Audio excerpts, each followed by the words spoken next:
परंपरा के अनुसार आज के कार्यक्रम का शुभारंभ मैं महाविद्यालय के कुलगीत के सितार वादन प्रस्तुति के लिए विशाल जी से आग्रह करूंगी कि वे कुलगीत की रिकॉर्डिंग प्रस्तुत करें, जिसकी रचना श्री M.G. कानेटकर जी ने की है और सितार वादन किया है सितार वाद्य विभाग की अध्यक्षा प्रोफेसर मीनू पाठक मैम ने।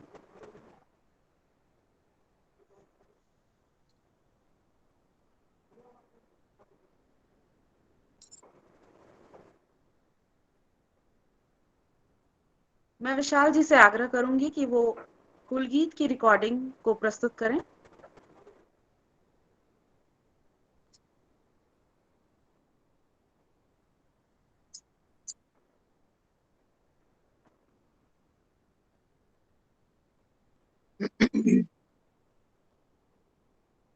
विशाल जी मुझे सुन पा रहे हैं?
सुप्रिय प्रस्तुति के लिए प्रोफेसर मीनू पाठक मैम का बहुत बहुत धन्यवाद।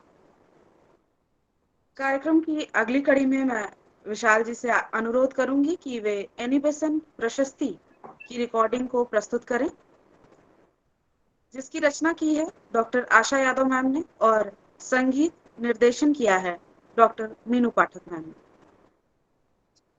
मैं आग्रह करूंगी कि एनी प्रशस्ति को प्रस्तुत करें।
इतनी सुंदर प्रस्तुति के लिए आप सभी का धन्यवाद। एनिमेशन प्रस्तुति प्रस्तुत कर रही थी विद्यालय की संगीत विभाग की छात्राएं। घुंघरू पर थी प्रोफेसर मीनू पाठक, तबले पर सौम्यकांति मुखर्जी, मिराकस पर प्रोफेसर आशा यादव मैम और हारमोनियम पर संगीत विभाग की छात्रा। आप सभी का बहुत बहुत धन्यवाद। अब मैं आदरणीय प्राचार्य मैम को स्वागत वक्तव्य के लिए आमंत्रित करूंगी। मैम आप आए और अपना आशीर्वचन दें हमें। धन्यवाद शुभांगी। और आज के इस अंतर्राष्ट्रीय व्याख्यान माला जो हिंदी विभाग के द्वारा आयोजित की गई है, इसमें सम्मिलित हमारे सभी अतिथिगण, विशेष रूप से महाविद्यालय की प्रबंधक श्रीमती उमा भट्टाचार्य, हमारे आज के अतिथि वक्ता प्रोफेसर आनंद वर्धन शर्मा, साथ ही साथ उषा जी, प्रोफेसर उषा शर्मा जी, और महाविद्यालय की बहुत सारी शिक्षिकाएं, शिक्षक, छात्राएं इस कार्यक्रम में जुड़ी हुई हैं। मैं आप सभी का स्वागत करती हूं और एक बहुत ही प्रासंगिक विषय पर हमारे बीच में प्रोफेसर आनंद वर्धन शर्मा, जो इस समय बुल्गारिया में मौजूद है, आईसीसीआर की चेयर को सुशोभित कर रहे हैं, और साथ ही साथ उनके पीछे पिछले 30 वर्षों का उनके पास अनुभव है। मुझे लगता है कि मैं ये कह सकती हूँ कि हिंदी न केवल पढ़ते पढ़ाते हैं आप दोनों, बल्कि उसको जीवंत करते हैं। क्योंकि मैं आपके बहुत सारे पोस्ट को पढ़ती रहती हूँ और जब पढ़ती हूँ तो लगता है आंख के सामने वो सारा चित्रण आ गया। तो इस तरीके का जब चित्रण हो तो उस व्यक्ति को मैं कहूंगी कि वो जी रहा है अपनी भाषा को, अपनी संस्कृति को, न केवल हिंदी भाषा बल्कि भारतीय संस्कृति को भी आप लोग जीवंत कर रहे हैं और भारत के बाहर उसको रिप्रेजेंट कर रहे हैं। और चूंकि मैं राजनीति विज्ञान की छात्रा हूँ तो मुझे लगता है कि ये सॉफ्ट पावर है, भारत सॉफ्ट पावर के रूप में जाना जाता है। और यही भारत की खूबी है कि हम अपनी संस्कृति के माध्यम से, अपनी भाषा के माध्यम से, अपने विचारों के माध्यम से अन्य देशों को प्रभावित करें और इस प्रकार से प्रभावित करें कि वे हमारे साथ चलने के लिए मजबूर हो जाएं। तो आप इस दायित्व का निर्वाह कर रहे हैं प्रोफेसर शर्मा, और मैं बहुत आपका स्वागत करती हूँ वसंत कन्या महाविद्यालय की ओर से।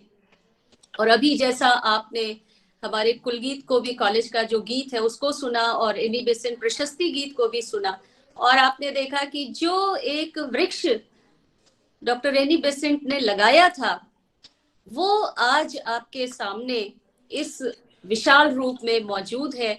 और काफी परिवर्तन हुए हैं इस दौरान महाविद्यालय में, नए विषय भी आए हैं, बिल्डिंग भी नई बनी है, और हम उम्मीद करते हैं कि महाविद्यालय की जो वृक्षावली है वो निरंतर आगे बढ़ती चली जाएगी। और वसुधैव कुटुंबकम का जो एक विचार एनी बेसेंट के माध्यम से हम देखते हैं, वो विचार हम अपने महाविद्यालय में जीवंत कर पाएंगे। मैं प्रोफेसर वशिष्ठ नारायण त्रिपाठी जी को भी देख सकती हूँ, और मुझे लगता है कि पीछे मैडम भी आई थी शायद एक बार। तो आप दोनों को बहुत प्रणाम, और आपका भी मैं स्वागत करती हूँ, क्योंकि आज का जो विषय है नई कहानी। नमस्कार। नमस्कार। तो आज का जो विषय है नई कहानी पर आप बताने जा रहे हैं सर। और अभी पीछे तीन या 4 दिन पहले मन्नू भंडारी जी की मृत्यु हुई, और जब मैंने ये खबर अखबार में पढ़ी तो मुझे लगा कि हम लोगों को कुछ विचार गोष्ठी इस प्रकार की करनी चाहिए, जहां पर हम मन्नू भंडारी और उनकी जो पीढ़ी जिस विधा को रिप्रेजेंट करती थी उस पर हम लोग बात कर सके। तो आज हम यहाँ पर बैठे हैं उसी पर बात करने के लिए। और मैं भी बहुत पढ़ती हूँ, मुझे साहित्य का बहुत शौक है, चाहे हिंदी हो चाहे अंग्रेजी हो। तो मन्नू भंडारी को भी पढ़ा है, उनके उपन्यासों को भी पढ़ा है। आपका बंटी शायद हम सब ने ही पढ़ा होगा। इसके अलावा कृष्णा सोपती, उषा प्रेमवदा, चूंकि शुभांगी ने महिलाओं को छोड़ दिया था इसलिए मैं उनका ही नाम ले रही हूँ। हमारे सामने एक लंबी परंपरा स्त्री कथाकारों, उपन्यासकारों की भी है, जिन्होंने, मैत्री पुष्पा, जिन्होंने नई कहानी को, नए विचारों को जीवंत किया, और जो यथार्थ है जीवन का उसको हमारे सामने रखा। वो डिवोर्स हो, चाहे सिंगल पेरेंटिंग हो, स्त्रियों के द्वारा स्त्रियों के साथ जो भेदभाव है, मन्नू भंडारी ने बहुत सुंदर तरीके से उसको प्रस्तुत किया। मैंने कथा देश और हंस दोनों की मैं कहानियां पढ़ती रही हूँ, और राजेंद्र यादव जी के साथ उनकी जो लड़ाई थी, जो मंच पे जो सामने दिखती थी उनके लेखन के माध्यम से, वो हम लोग पढ़ते रहे हैं। और उसके माध्यम से स्त्री विमर्श और उसके साथ एक अन्य दलित साहित्य, इस पर भी विचार रखे गए। तो मुझे लगता है कि ये सभी नई कहानी में आ जाते होंगे। एक जमाने में हम लोग धर्मयुग पढ़ा करते थे, और धर्मयुग में जो कहानियां निकलती थी हम उनका इंतजार किया करते थे। We used to wait eagerly कि वो आएगी, तो हम उसपे जो उपन्यास भी निकलते थे क्रम में, और उसके अलावा कहानियां निकलती थी, और उसकी बहुत सुंदर सुंदर कहानियां हैं जो आज भी मुझे याद है और मेरे जीवन को उन्होंने प्रभावित भी किया है। तो आप सबको देखकर मुझे बहुत खुशी हो रही है। मैं हिंदी विभाग को बहुत साधुवाद देती हूँ कि उन्होंने इस गोष्ठी का आयोजन किया, और हमारे बीच में हम जिन्हें अपना मानते हैं, बिल्कुल उषा जी हमसे अलग नहीं है, लगता है कि वो हमारे बीच की है, और उनका व्यवहार इतना सुंदर था कि हम लोग उनको हमेशा मिस करते हैं, और इसलिए आनंद वर्धन जी के ऊपर हम अपना पूरा अधिकार समझते हैं, और उनको सुनने के लिए हम लोग आतुर हैं। और उनकी वजह से हमारी ये संगोष्ठी अंतरराष्ट्रीय संगोष्ठी भी बन गई।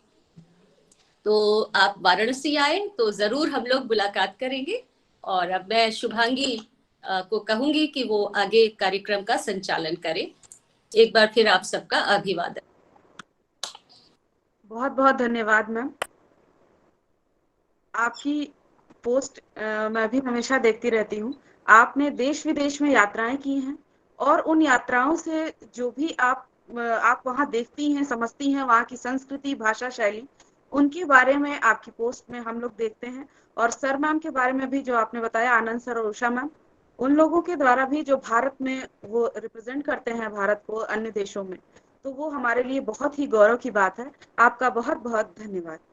अब मैं आदरणीय प्रबंधक महोदया मैम को आमंत्रित करना चाहूंगी। मैम आप आए और अपना शुभकामना संदेश हमें दें, अपने आशीर्वचन से हमें अनुग्रहित करें। नमस्कार। आप सबका इस द्विदिवसीय अंतरराष्ट्रीय गोष्ठी में बहुत बहुत स्वागत है। मुझे शुभकामना, आशीर्वचन आदि देने के लिए कहा गया है, पर मैं देख पा रही हूँ कि हमारी इस गोष्ठी में इतने विद्वत जन हैं जिनके लिए मैं यही कह सकती हूँ कि उनका हमारे इस कार्यक्रम में सम्मिलित होना ये हमारे लिए बहुत सौभाग्य की बात है। खासकर जब मैं देखती हूँ कि चारों तरफ अंग्रेजी का इतना बोलबाला है, वहाँ हिंदी के को लेकर विदेश में आपका रहना, आपका इस विषय को इतनी समृद्धि के साथ आगे बढ़ाना हम सबके लिए बहुत गर्व की बात है। जैसा कि मैं समझ पा रही हूँ कि उषा जी मैंने मिली नहीं हूँ पर मैं समझ पा रही हूँ कि वो जरूर विद्यालय से जुड़ी रही होंगी कभी। तो आप दोनों के सहयोग से मुझे लगता है कि ये हिंदी विषय आप बहुत इसका प्रसार प्रचार करने में आप लोगों का बहुत महत्वपूर्ण योगदान रहता होगा। और उसके लिए मैं जरूर चाहूंगी कि मैं वैसे इतनी पोस्ट पढ़ती नहीं हूँ जैसे आप लोग, पर फिर भी मैं समझती हूँ कि बहुत इंटरेस्टिंग रहेगा आज का टॉपिक, नई कहानी। और मैं प्रोफेसर आनंद वर्धन जी को सुनने के लिए काफी उत्सुक हूँ। और ये हमारे लिए बड़ा सौभाग्य की बात है कि इतने सुंदर आयोजन हमारी ये विभागाध्यक्ष आशा जी ने करवाया है, जिसमें कि हमें इतने विद्वत जनों को सुनने का मौका मिलेगा। और मैं आप लोगों को अपनी तरफ से बहुत बहुत शुभकामनाएं और बहुत बहुत आतुरता से हम आपके लेक्चर की हम प्रतीक्षा में हैं। तो मैं श्रोताओं और आपके बीच में और नहीं आना चाहूंगी, और मैं चाहूंगी कि आप इस विषय पर हम लोगों को और लाभान्वित करें। इस विषय पर हम अब खुद थोड़ा ज्ञान अर्जन करें, एक नई कहानी। और यह मेरे लिए, इनफैक्ट मैं भी इसी विद्यालय की छात्रा हूँ और बाहर रही, 40 साल में बाहर रही, पर अभी मेरे लिए बड़ा सौभाग्य है कि मैं अपने विद्यालय के लोगों से ही मैं जुड़ पा रही हूँ, जो पहले यहाँ अपना योगदान दे चुके हैं। मेरे लिए बहुत आनंद का विषय है कि आज इतने रोचक विषय पर आप लोग अपना वक्तव्य रखेंगे और हम लोग निश्चय ही उससे बहुत लाभान्वित होंगे। इसके साथ मैं विद्यालय की ओर से और समस्त हमारे जितनी संकाय के जो लोग मेंबर्स हैं, जो यहाँ उपस्थित हुए हैं, सबकी तरफ से आपको बहुत बहुत धन्यवाद देना चाहती हूँ कि आप इसमें हमारे साथ जुड़े हैं और हमको अपने वक्तव्य से हम सबको आप लाभान्वित करने वाले हैं। धन्यवाद। बहुत बहुत धन्यवाद मैम आपका। कार्यक्रम की अगली कड़ी में मैं हमारे विभाग की अध्यक्षा प्रोफेसर आशा यादव मैम को विषय प्रस्थापन के लिए आमंत्रित करूंगी। मैम आप आएं और नई कहानी और युगीन बोध विषय पर अपने विचारों से हमारा ज्ञानवर्धन करें। मेरी आवाज मिल रही है शुभांगी? हाँ मैम, आवाज आ रही है, आवाज आ रही है। आप सभी का अभिवंदन और अभिनंदन है। इस अंतर्राष्ट्रीय ई व्याख्यान श्रृंखला के प्रथम व्याख्यान के मुख्य विषय विशेषज्ञ वक्ता विजिटिंग प्रोफेसर ICCR हिंदी पीठ भारत विद्या विभाग सोफिया विश्वविद्यालय बल्गारिया से जुड़े हमारे परम सम्मान्य प्रोफेसर आनंद वर्धन शर्मा जी, उनकी अर्धांगिनी और मेरी अत्यंत आत्मीय doctor Usha Sharma ji, professor Chandrakala Tripathi ji, professor Vashishtha Narayan Tripathi ji, professor श्रद्धा सिंह जी, हमारी प्रबंधक श्रीमती उमा भट्टाचार्य जी, प्राचार्य प्रोफेसर रचना श्रीवास्तव जी, पूर्व प्राचार्य प्रोफेसर कुसुम मिश्रा जी, प्रोफेसर कमला पांडे जी, डॉक्टर तृप्ति रानी जायसवाल जी और डॉक्टर बीना सिंह जी, डॉक्टर माधुरी अग्रवाल जी तथा महाविद्यालय के सभी वर्तमान शिक्षिकाएं एवं शिक्षकगण और मेरे प्यारे बच्चों। हिंदी साहित्य समीक्षकों द्वारा नई कहानी को परिभाषित और व्याख्यायित करते समय कभी उसे प्रक्रिया के रूप में देखा गया तो कभी पहचान के रूप में आंका गया। इस संदर्भ में मैं डॉक्टर सुरेश सिन्हा का वक्तव्य आपके सामने रखना चाहूंगी।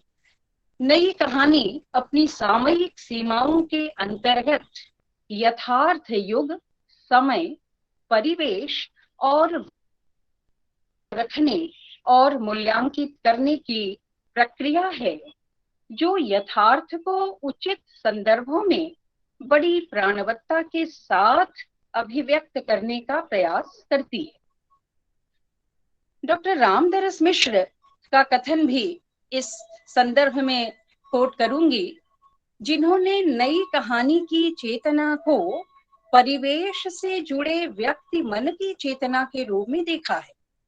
वे कहते हैं कि नई कहानी न तो बाहरी यथार्थ की अनुभूतिहीन फार्मूलाबद्ध कथा कहती है और न ही बाहरी परिवेश से विच्छिन्न होकर या बाहरी परिवेश को अवचेतन की दुनिया से संदर्भित करते हुए मात्र व्यक्ति मन का चित्रण करती है, बल्कि वह तो जीवन व परिवेश के दबाव में बनते बिगड़ते मानवीय रिश्तों, मूल्यों व संवेदनाओं की अभिव्यक्ति है।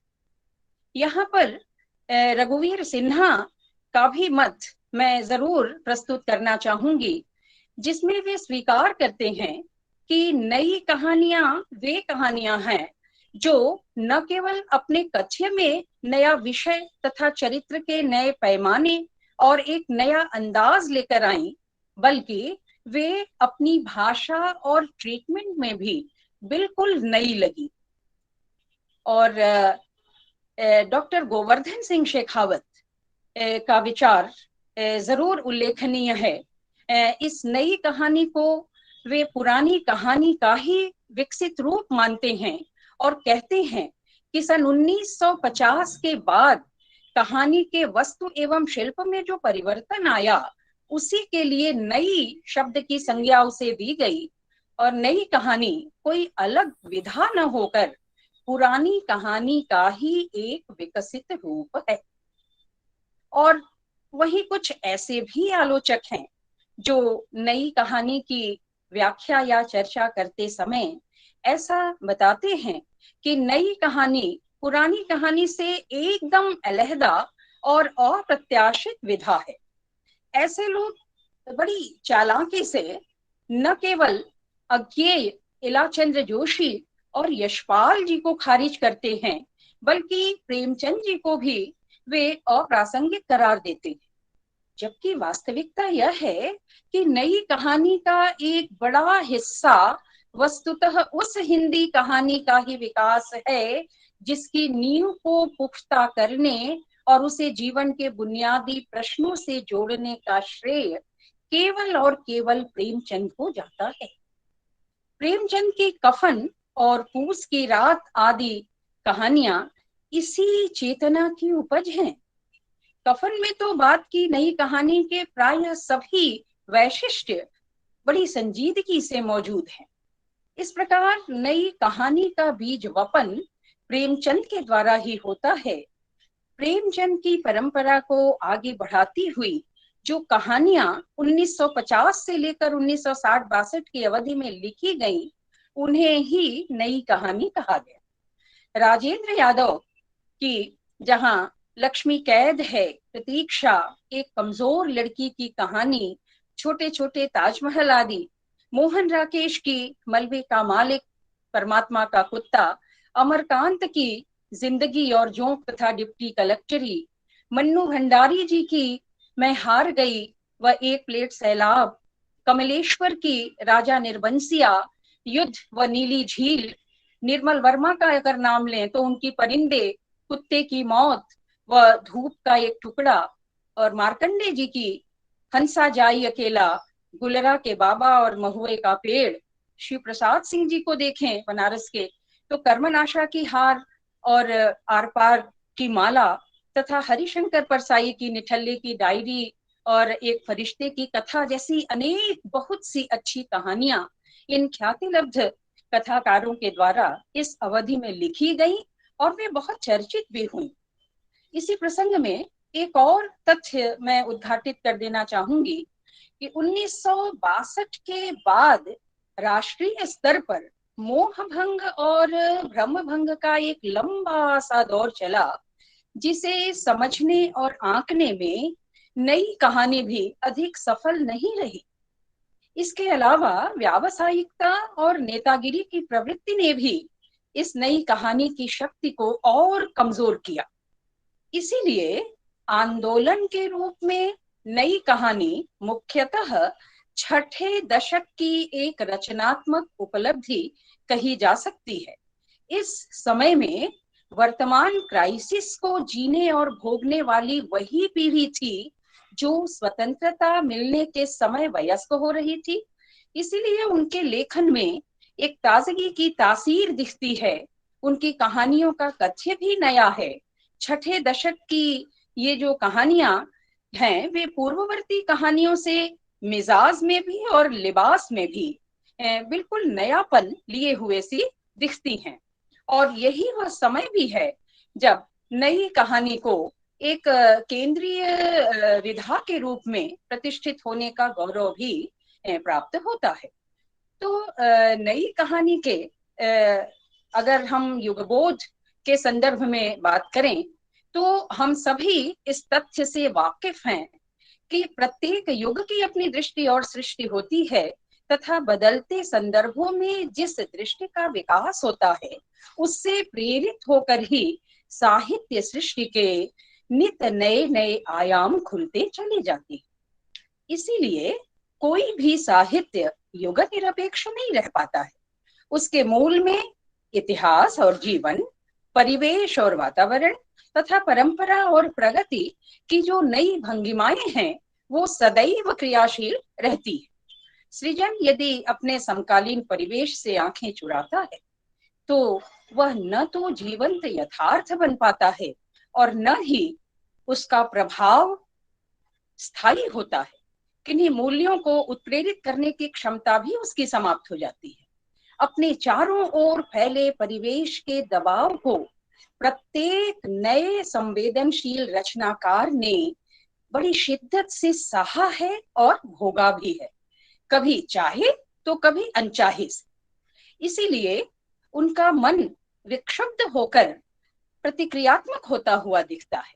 यही कारण है कि स्वातंत्र्योत्तर काल में विकसित व्यक्तिगत स्वार्थ, अवसरवादिता, अनिश्चितता, असमंजस, ग्लानि, रिक्तता बोध आदि भावों से घिरकर जैसे साहित्य की पूरी जो मनस्थितियां हैं वो कांपती हुई दिखती हैं, और उनकी चेतना भूमि में उस समय जो भी अंकुर फूटे हैं वे विकृत से और खंडित से दिखाई देते हैं। अतः उनकी संवेदना से सिक्त होकर कहानियों में जो भी चित्र उभर कर सामने आए हैं उनमें बड़ी भयावहता है। वे दंश देने वाले हैं तथा हाड़ को कपा देने वाली भूख, भोग, लिप्सा, अनैतिकता और टूटते बिखरते संबंधों और सपनों का ही वे प्रतिबिंबन प्रस्तुत करते हैं। जैसे जैसे सामाजिक राजनीतिक परिदृश्य बदला है वैसे वैसे उसमें सांस लेने वाले व्यक्ति भी बदले हैं। मानव के अनुभवों की श्रृंखला में नए अनुभवों व समस्याओं की परिधि न केवल चौड़ी सी हुई है वरन उसकी बाहरी सीमाएं भी कटीले तारों से घिरी हुई सी दिखाई पड़ती है। ऐसी विकट स्थिति में कहानी का नया हो जाना इसी परिवेश की वस्तुतः मांग है। अतः अंत में मैं यही कहना चाहूंगी कि नई कहानी से तात्पर्य उस कहानी से लेना चाहिए जो 1950 के आसपास से नए युगीन बोध के रंग में रंगी हुई यथार्थ की रेखाओं से लिखी गई है। इसकी शुरुआत एक व्यक्ति से नहीं बल्कि एक पीढ़ी से हुई है और इस पीढ़ी की दृष्टि भी प्रगतिशील है। कहानीकार कमलेश्वर, राजेंद्र यादव, मोहन राकेश, अमरकांत, निर्मल वर्मा, मन्नू भंडारी जो अभी विगत दिनों दिवंगत हुई हैं, जिनकी चर्चा हमारी प्राचार्य प्रोफेसर रचना श्रीवास्तव जी ने भी की है, उन्हें सश्रद्धा नमन करते हुए मैं यही कहना चाहूंगी कि वे तथा उस दौर के अन्य जिनका मैंने नाम लिया वे सभी कथाकार उस युग दृष्टि के संवाहकों में शीर्ष स्थान पर स्थित हैं। उन्होंने जीवन की विडंबनाओं, विसंगतियों और त्रासदियों से सीधा साक्षात्कार किया है तथा नए परिवेश में परिवेश से स्वयं को प्रतिबद्ध भी रखा है। इनका मानस अत्यंत सजग है, इनकी आंखें खुली हुई हैं, वे खुली आंखों से दुनिया, समाज, राजनीति को देखते हैं तथा इनकी प्रज्ञा व संवेदना के स्तर बड़े ही सजग हैं। तभी तो वे मानवीय स्थितियों और संबंधों को यथार्थ की कलम से उकेर सके हैं। इन्हीं शब्दों के साथ मैं आपको पुनः ये बताना चाहूंगी कि ये बड़े हर्ष की बात है कि हमारे बीच आज सोफिया विश्वविद्यालय बल्गारिया के भारत विद्या विभाग के विजिटिंग प्रोफेसर, आईसीसीआर हिंदी पीठ प्रोफेसर आनंदवर्धन शर्मा जी जैसे सजग चेता विचारक, समीक्षक और दक्ष वक्ता मुख्य अतिथि के रूप में इस आभासीय मंच पर उपस्थित हैं, जो नई कहानी की समस्त अधखुली और अनकही परतों, चिंतन दृष्टियों, अंतर्द्वंद्वों व नई कहानी के युगीन बोध के सभी पक्षों और बिंदुओं को हमारी छात्राओं के सामने और हमारे समक्ष प्रस्तुत करेंगे। आप सब प्रोफेसर शर्मा जैसे विद्वान और ओजस्वी वक्ता को सुनने के लिए अवश्य ही व्यग्र और आतुर हैं। इसलिए मैं यही विराम लेती हूँ और संचालिका शुभांगी को संचालन सूत्र सौंपते हुए एक बार पुनः आप सभी को प्रणाम करती हूँ। धन्यवाद। धन्यवाद मैम, आपने बहुत ही विस्तृत और रोचक तरीके से विषय प्रस्थापन किया। मैं आज के हमारे विषय विशेषज्ञ वक्ता प्रोफेसर आनंदवर्धन शर्मा सर को आमंत्रित करने से पूर्व उनका परिचय देना चाहूंगी। साहित्य जगत में आपका बड़ा नाम है। आपने PhD bachelor of journalism Kashi Hindu विश्वविद्यालय से किया। फ्रेंच भाषा में आपने डिप्लोमा किया। सीसीए अकादमिक उद्देश्य से 15 देशों का भ्रमण किया है। आपके पास 30 वर्षों का अध्यापन और प्रशासनिक अनुभव है। आपने महात्मा गांधी अंतर्राष्ट्रीय हिंदी विश्वविद्यालय वर्धा महाराष्ट्र में 2016 से 2019 तक प्रति कुलपति के पद पर कार्यभार संभाला है। आपने मानव संसाधन विकास केंद्र काशी हिंदू विश्वविद्यालय में यूजीसी निदेशक के पद पर कार्य किया है। आपकी 10 पुस्तकें प्रकाशित हैं। कई शोध पत्र, कहानियां, कविताएं प्रतिष्ठित पत्र पत्रिकाओं में प्रकाशित हो चुकी हैं। आपने बल्गेरियाई भाषा की कविताओं के अनुवाद किए हैं। उत्तर प्रदेश हिंदी संस्थान द्वारा 2016 के श्रेष्ठ काव्य संग्रह के लिए काव्य संग्रह लाल मुनिया घोंसला कहाँ बनाओगी को नरेश मेहता सर्जना पुरस्कार प्राप्त हो चुका है। आप उत्तर प्रदेश हिंदी संस्थान द्वारा मैथिली शरण गुप्त पुरस्कार से सम्मानित किए गए हैं। आपने 80 अंतर्राष्ट्रीय कार्यशालाओं, संगोष्ठियों और सम्मेलनों में प्रतिभागिता की है। 120 राष्ट्रीय कार्यशालाओं, संगोष्ठियों, सम्मेलनों, शिविरों में प्रतिभागिता की है। 20 कार्यशालाओं, सम्मेलनों, संगोष्ठियों के आयोजन में योगदान दिया है। दूरदर्शन के 60 शैक्षिक वृत्त चित्रों का स्क्रिप्ट लेखन व ध्वन्यांकन किया है। दूरदर्शन के 30 टॉक शो, चर्चाओं, अन्य कार्यक्रमों का संयोजन और एंकरिंग की है। दूरदर्शन पर प्रसारित 30 साक्षात्कारों के साक्षात्कारकर्ता के रूप में आपने भागीदारी की है। आकाशवाणी पर आपकी 300 से अधिक प्रस्तुतियां हो चुकी हैं। 2 फीचर फिल्में, हजारों ख्वाहिशें ऐसी और राजनीति, धारावाहिक महाकुंभ और वंश, 15 टेलीफिल्मों, डॉक्यू ड्रामा और 30 नाटकों में आपने अभिनय किया है। सर, आपका ये साहित्यिक अवदान साहित्य जगत के लिए अमूल्य है, जिसकी हम सभी प्रशंसा करते हैं। आपसे मैं अनुरोध करूंगी कि आप हमारे आज की व्याख्यान श्रृंखला के विषय पर अपना विचार हमारे साथ साझा करें। बहुत बहुत स्वागत है सर आपका। जी धन्यवाद शुभांगी जी। सभी को नमस्कार। मुझे लगता है मेरी आवाज और तस्वीर स्पष्ट आ रही है। जी सर, हाँ आ रही है जी। वसंत कन्या महाविद्यालय वाराणसी द्वारा आयोजित इस अंतर्राष्ट्रीय संगोष्ठी के आयोजन के लिए सबसे पहले तो मैं महाविद्यालय की प्राचार्य सम्माननीय डॉक्टर रचना श्रीवास्तव जी और हिंदी विभाग की अध्यक्ष सम्माननीय डॉक्टर आशा यादव जी को बधाई देता हूं। इसके साथ ही इस आभासी मंच पर जुड़े हुए बहुत सारे वरिष्ठ जन हैं। सम्माननीय professor प्रशिष्ण Tripathi ji, professor Chandrakala Tripathi ji, professor श्रद्धा सिंह जी, महाविद्यालय के प्रबंधक सम्माननीय सुश्री उमा भट्टाचार्य जी, आप सभी को मेरा अभिवादन, साथ ही अन्य मित्रों को भी नमस्कार। डॉक्टर रचना श्रीवास्तव जी ने कहा अपने वक्तव्य में कि आप अपना अधिकार समझती हैं। बिल्कुल आपका अधिकार है हम लोगों पर, और मैं तो पारिवारिक रूप से आपके महाविद्यालय से इस रूप में जुड़ा रहा हूं कि मेरी बड़ी बहन, जो मुझसे कई वर्ष बड़ी हैं, उन्होंने 7 वर्ष तक आपके महाविद्यालय में अध्ययन किया, सन 72 से लेकर के, और उसके बाद सन लगभग 77, 78 तक वहां पर वे वहां की विद्यार्थी रही। तो मैं तो बचपन से आपके महाविद्यालय से परिचित हूँ।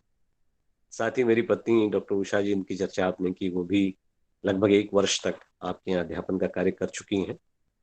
तो इस नाते आपका अधिकार तो बनता ही है। और वैसे भी वसंत कन्या महाविद्यालय नगर का एक ऐसा प्रतिष्ठित महाविद्यालय रहा है जिसकी अपनी एक बहुत बड़ी लिगेसी रही है, बहुत अच्छी परंपरा रही है, और आप उस परंपरा का निर्वाह आप लोग कर रहे हैं। आपके निर्देशन में महाविद्यालय निरंतर प्रगति कर रहा है, इसकी सूचना हम लोग को मिलती रहती है, तो इसके लिए आपको बधाई। आज जो इस अंतर्राष्ट्रीय संगोष्ठी का विषय मुझे दिया गया और जिस पर मैं बातचीत करूंगा, वह है नई कहानी में युगीन बोध। हालांकि आरंभ में डॉक्टर आशा यादव जी ने और डॉक्टर रचना श्रीवास्तव जी ने भी थोड़ी सी बातें कही, और आशा जी ने तो बहुत विस्तार से नई कहानी की एक पूरी पृष्ठभूमि क्या है उसका आपको परिचय दिया। लेकिन फिर भी इस पर चर्चा करने से पहले मैं हिंदी कहानी की जो शुरुआत हुई है उस पर बहुत संक्षेप में थोड़ी सी बातचीत करूंगा। भारतीय परंपरा में दरअसल जो वाचिक शैली है उसका बड़ा महत्व रहा है, और मुझे तो लगता है कि हिंदी कहानी ही नहीं बल्कि दुनिया के किसी भी देश में जब आप जाएंगे तो वहां हम पाएंगे कि हर जगह की अपनी एक वाचिक परंपरा रहती है। आज हम उसका लेखन, पुनर्लेखन कर रहे हैं, तो हर जगह की हिंदी कहानी पर और विधाओं पर वहां के लोक का, वहां की वाचिक परंपरा का असर दिखता है। हिंदी कहानी उससे अछूती नहीं। तो जो चीजें पहले वाचिक थी वो अब धीरे धीरे लिखित रूप में आई। अगर हम अपने प्राचीन वाङ्मय को देखें तो चाहे वो पंचतंत्र हो या बृहत कथा हो, इन सब को बहुत सारे लोगों ने, बहुत सारे लेखकों ने यथावत लिखा ही नहीं है बल्कि उसको नए नए रूपों में भी लिखा है और आज के संदर्भों से भी जोड़ते हुए लिखा है। बल्कि आप देखें तो ग्रिम बंधुओं की जो कथाएं हैं वो हमारे यहाँ की पंचतंत्र की कथाओं से मिलती जुलती हैं। ग्रिम बंधु हजारों मील दूर फिनलैंड में थे, या अन्य जो लोग हैं, जर्मन देश की कथाएं देखें, रूस की कथाएं देखें, यहाँ तक कि बल्गारिया में भी मैं आता हूँ, तमाम सारी ऐसी लोक कथाएं हैं जिनका कहीं ना कहीं पारस्परिक संबंध हमारी कथाओं से हमको दिखता है। तो लोक में तो आपस में जुड़ाव है ही, और यही बात कहानी के साथ भी है। प्रेमचंद की चर्चा अभी यहाँ आई। सबसे पहले भारतीय कथा साहित्य में जब लोक कथाओं से हम आगे बढ़े और आधुनिक हिंदी संदर्भों की बात करें तो वहां शुरुआत में हम पाते हैं भारतेंदु के समय, जब हिंदी खड़ी बोली हिंदी का विकास हुआ तो उस समय बहुत सारी अनुदित कहानियां आई, मौलिक कहानियां कम आई, बहुत कम आई। लेकिन 20वीं शताब्दी की शुरुआत से जब सरस्वती का प्रकाशन शुरू हुआ, सरस्वती पत्रिका का प्रकाशन शुरू हुआ, तब से हिंदी कहानी ने एक नया रूप लेना शुरू किया। और उन आरंभिक कहानियों में बहुत सारी कहानियों को कहा गया कि हिंदी की पहली कहानी है, चाहे वो किशोरीलाल गोस्वामी की इंदुमती हो, गुलबहार हो, लेख की चुड़ैल आई शुरू में, रामचंद्र शुक्ल की 11 वर्ष का समय आई, पंडित और पंडिताइन, और बंग महिला कृत दुलाई वाली जो 1903 में आई। तो इस तरह बहुत सारी कहानियों को आरंभिक कहानी, किसी ने किसी कहानी को प्रथम कहानी माना, किसी ने किसी कहानी को प्रथम माना। लेकिन अब लगभग ये मान्यता बन चुकी है कि माधवराव सप्रे की जो कहानी थी, एक टोकरी भर मिट्टी, वो हिंदी की पहली मौलिक कहानी थी जो सन 1901 में छत्तीसगढ़ मित्र नाम के पत्र में प्रकाशित हुई। तो प्रेमचंद के आगमन के साथ ही हिंदी कहानी के क्षेत्र में ये कहा जा सकता है कि बिल्कुल एक नए युग की शुरुआत, और उस पूरे काल को इसीलिए प्रेमचंद युग के नाम से जाना गया। उस समय के जो दूसरे लेखक थे, चंद्रधर शर्मा गुलेरी, हालांकि उन्होंने बहुत कम कहानियां लिखी, लेकिन उनकी कहानियां भी मील का पत्थर है। सुदर्शन, विशंबरनाथ शर्मा कौशिक, जयशंकर प्रसाद, चंडी प्रसाद हृदयेश और राजा राधिका रमण प्रसाद सिंह, ये सारे जो लोग थे वो सब कहानियां लिख रहे थे। ये अलग बात है कि प्रेमचंद युगीन कहानियां जो थी वो आदर्शवादी थी, लेकिन प्रेमचंद के परवर्ती काल में, प्रेमचंद युग के परवर्ती हिस्से में हिंदी कहानियों ने जो अपना रूप बदला, उसमें फिर यथार्थ धीरे धीरे अपनी जगह बनाने लगे और यथार्थवादी कहानियां भी लिखी जाने लगी, जिसकी चर्चा डॉक्टर आशा यादव ने भी की। तो जो लेखक मानवीय संबंधों और व्यक्ति मात्र को अपनी कहानियों में जगह दे रहे थे उस समय, उनमें जैनेंद्र प्रमुख थे। यशपाल आते हैं जिनके यहाँ हमें सामाजिक यथार्थ दिखता है, उन्होंने उसे तरजीह दी। इलाचंद जोशी हैं जो पूरी तरह मनोवैज्ञानिक कहानियां लिख रहे थे, और उपेंद्र नाथ अश्क हैं जिनके यहाँ हमें मध्यवर्ग दिखता है।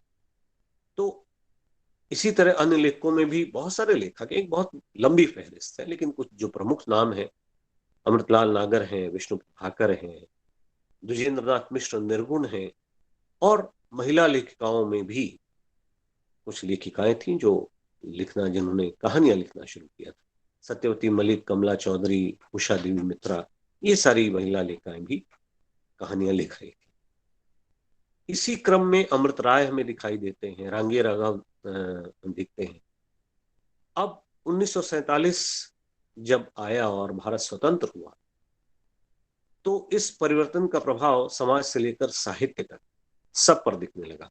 एक बात यहां मैं जरूर कहना चाहूंगा कि जैसे अभी प्रेमचंद की बात आई, मैं जब यहाँ देखता हूँ बल्गेरिया में, तो उसी काल के लेखक हुए हैं एलिन पेलिन, योर्दान योवकोव, और इन लोगों ने भी जो लिखा है वो बिल्कुल प्रेमचंद के समानांतर चीजें लिखी हैं। ऐसा लगता है कि केवल यदि पात्रों के नाम बदल दिए जाएं तो घटनाएं यथावत हैं। योर्दान योवकोव की एक कहानी है तार पर, चर्चित कहानी है। इसी तरह एक यहाँ उपन्यास है जिम्या, जिम्या यानी जमीन, जिम्या यहाँ की भाषा में जमीन को कहते हैं, धरती को कहते हैं। और जमीन के बंटवारे को लेकर के दो भाइयों के बीच में विवाद होता है, उस पर एक पूरा का पूरा उपन्यास है, बड़ा रोचक उपन्यास है। मैंने उसे पढ़ा तो मुझे लगा कि अगर केवल हम पात्रों के नाम बदल दें या स्थानों के नाम बदल दें तो हमें लगेगा जैसे हमारे भारत की कहानी। तो यह जो युगीन बोध की बात है, यह हमेशा हर रचना खंड में, रचना काल में रही है, क्योंकि अगर उस कालखंड से हट करके, उस युग बोध से हट करके कोई कुछ भी लिखेगा, चाहे वो कोई विधा हो, कहानी हो या कविता हो या उपन्यास हो या नाटक हो, तो शायद उसको उतनी स्वीकार्यता नहीं मिलेगी या बिल्कुल स्वीकार्यता नहीं मिलेगी। वह किसी ऐसी परिकथा, अब परिकथाओं की हम बात करते हैं तो वो अलग बात है, लेकिन जब हम बड़ों की कहानियों की बात करते हैं तो वह कोई एकदम काल्पनिक कपोल कल्पना लगेगी। इसलिए रचनाकार हमेशा इस बात को ध्यान में रखता है कि वह जो कुछ लिख रहा है वह केवल उसका निजी अनुभव ना हो, बल्कि वह सब तक पहुंचे, उसका एक साधारणीकरण, और एक पूरी की पूरी परंपरा साधारणीकरण की रही है। तो जब 1947 आया और भारत स्वतंत्र हुआ, तो इस परिवर्तन का जो प्रभाव था वह समाज से लेकर साहित्य तक सब पर दिखा। सन 1938 में कहानी नाम से एक पत्रिका की शुरुआत हुई, जो केवल 4 साल चली और उसके बाद फिर वो बंद हो गई। लेकिन स्वतंत्रता के बाद फिर से सन 1954 में उसका पुनः प्रकाशन शुरू हुआ, और एक तरीके से उसे हम कह सकते हैं कि ये आरंभिक वर्ष थे नई कहानी के। बिल्कुल कहानी, नई कहानी आंदोलन जब आया तो उसके जो प्रमुख हस्ताक्षर थे उनमें दो तरह के हमें लेखक मिले, दो धाराएं थी मुख्य रूप से। एक जो शहर को लेकर के लिख रहे थे और एक जो अंचल विशेष को लेकर के लिख रहे थे। उनमें कमलेश्वर, मोहन राकेश और राजेंद्र यादव ये प्रमुख थे, जो जिनके यहाँ शहरी मध्य वर्ग मुख्य रूप से आता है, और दूसरी ओर शिव प्रसाद सिंह है, मार्कंडेय हैं, रेणु हैं, जहां आंचलिक तत्व हमें प्रमुखता से दिखाई देते हैं। इसके साथ ही हमको निर्मल वर्मा दिखते हैं, जो भारत के साथ साथ विदेशों में भी जिनका लंबा प्रवास रहा, यूरोप को लेकर के उन्होंने बहुत कुछ लिखा। तो वे चित्र भी कहानियों में आए। वहां भी निश्चित रूप से शहर है या मध्यवर्गीय जो ऐसे कस्बे हैं जो छोटे हैं, वहां का मध्यवर्गीय समाज भी उनके आता है। नई कहानी में पहली कहानी किसे माना जाए, इसको लेकर भी अलग अलग लोगों के अलग अलग मत रहे हैं। नामवर सिंह का ये मानना है कि जो निर्मल वर्मा की कहानी है परिंदे, बहुत चर्चित कहानी, उसको हिंदी की पहली कहानी उन्होंने माना है। जबकि कुछ आलोचक हैं जो कहते हैं कि नहीं, शिव प्रसाद सिंह की कहानी जो दादी माँ है वो हिंदी की पहली कहानी है। अब यदि हम थोड़ा सा इसकी गहराई में जाएं तो हो सकता है दादी माँ शिल्प के स्तर पर उतना प्रभाव न छोड़े, लेकिन आरंभिक कहानी के रूप में तो दादी माँ को माना जा सकता है। परिंदे शिल्प के स्तर पर और कथ्य के स्तर पर कुछ और अधिक नयापन लिए हुए थी, इसलिए उसे हम बिल्कुल आरंभिक कहानी तो नहीं मान सकते, क्योंकि कहीं ना कहीं एक शुरुआत होती है। तो शिल्प को अगर हटा दें तो शिव प्रसाद जी की कहानी, और अगर पूरी तरह शिल्प को ही आधार माना जाए या कथ्य को ही आधार माना जाए तो फिर परिंदे को लेकर भी बहुत सारे लोगों का मानना है कि नई कहानी है। तो नई कहानी में शिल्प और वस्तु या कथ्य, इन दोनों के स्तर पर एक नयापन देखने को मिला। रामचंद्र तिवारी ने इस विषय में हिंदी गद्य साहित्य जो उनकी पुस्तक है उसमें लिखा कि प्रेमचंद युग का कथाकार सब कुछ स्वयं कह देना चाहता था। आज कहानी खुद बोलने लगी है। बीच बीच में कथाकार की व्याख्या या टीका टिप्पणी आज नहीं मिलेगी। देखिए, एक बहुत बड़ी बात है। और जब नई कहानी में इसकी शुरुआत हुई तो वहां से लेकर के आज तक की कथा यात्रा में ये बात आपको दिखाई देगी। ये केवल नई कहानी की बात नहीं है, वह कहानी जो स्वयं बोले, जहां उपस्थित होकर कोई टीका टिप्पणी लेखक को या कहानीकार को न करनी पड़े, कहानी जहां बोले, कहानी के पात्र जहां आपके बरक्स बिल्कुल सामने आकर खड़े हो जाए, वो कहानी है। फिर उन्होंने ये भी लिखा कि समर्थ कथाकार अनुभूतिक इकाई को व्यक्त करते हैं, और वह इकाई जिस रूप में ढल जाती है वही उसका शिल्प बन जाता है। नई कहानी में शिल्पगत नवीनता और कथ्य की नवीनता, नई कहानी में जो शिल्पगत नवीनता है वो कथ्य की नवीनता का अनिवार्य परिणाम है। यानी कथ्य में जो नवीनता आई, नयापन आया, उसके परिणाम स्वरूप शिल्पगत नवीनता भी आई। तो ये कहना भी अनुचित नहीं होगा कि जब भारत स्वतंत्र हुआ और उस समय जो उसके पहले, स्वतंत्रता के पहले हमने 200 साल की लंबी गुलामी झेली, तो उसके बाद उस समय जो पहले जो सपने देखे गए थे उसके बाद शायद वो पूरी तरह पूरे नहीं हुए, और उनका कहीं वे सारे सपने अपने सार्थक रूप में हमारे सामने नहीं है, उनकी परिणति, सार्थक परिणति हमें नहीं है। साथ ही दो विश्व युद्ध हो चुके थे, विश्व स्तर पर जो 2 महायुद्ध पूरे विश्व ने झेला था, जिसमें भारत का कोई लाभ नहीं था, बावजूद इसके भारतीय सेना को उनमें शिरकत करनी पड़ी, क्योंकि हम ब्रिटिशों के अधीन थे और ब्रिटेन की बड़ी भूमिका उन महायुद्धों में रही है। तो उस समय जो वैश्विक स्तर पर घटनाएं घट रही थी, उससे पूरी दुनिया में एक विखंडन की स्थिति आई, एक ऐसा संत्रास उत्पन्न हुआ जो आज भी देखने को मिलता है। मैं उन देशों में गया जहां मुख्य रूप से इन विश्व युद्धों का असर रहा, उन जगहों को देखने गया और मुझे देख करके लगा कि आज भी वहां की हवा जैसे चीत्कार कर रही। अगर हम बर्लिन में जाएं, जर्मनी के, और जहां पूर्वी और पश्चिम बर्लिन की जो दीवार थी आज वो टूट चुकी है, लेकिन उसको देख करके लगता है कि इन देशों ने कितनी त्रासदी झेली है। वहां जो यहूदियों की पूरी की पूरी एक बहुत बड़ी कब्रगाह जैसी है, उसको देखते हैं तो एक वितृष्णा उत्पन्न होती है। पोलैंड में गया, वहां क्राकोव जगह पर जहां पे उनका कंसंट्रेशन कैंप जिसको कहा जाता है वो था, उसे देखा और उसको देखने के बाद लगा कि सचमुच उन लोगों में अद्भुत जिजीविषा थी, जो उन विकट परिस्थितियों में भी किसी न किसी रूप में अपने को बचा पाए। और उस पर बहुत कुछ लिखा गया है, उसका असर पूरी दुनिया के साहित्य पर पड़ा, तो उससे हम भी अछूते कैसे रहते। निश्चित रूप से वह विघटन, समाज का विघटन, वह विद्रूपता, वह संत्रास, वे सारी की सारी त्रासदी, वह जो उन देशों की हवा में घुल मिल गई थी, उसकी कहीं ना कहीं उसके छींटे हमारे यहाँ भी पड़े और हमारा समाज भी कहीं ना कहीं किसी न किसी रूप में विकसित हुआ।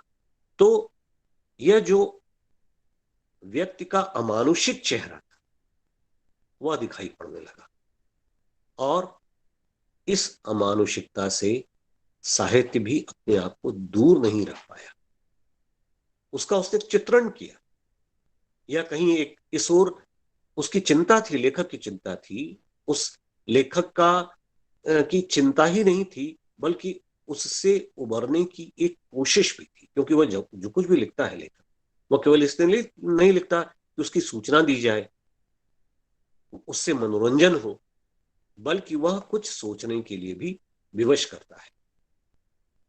अब जब हम ये भी बात करते हैं विश्व स्तर की, तो ये भी पाते हैं कि नई कहानी की जो शुरुआत हुई वो वास्तव में रूस का एक बड़ा प्रसिद्ध लेखक है जिसका नाम आपने सुना है, आप सभी उससे परिचित होंगे, चेखव।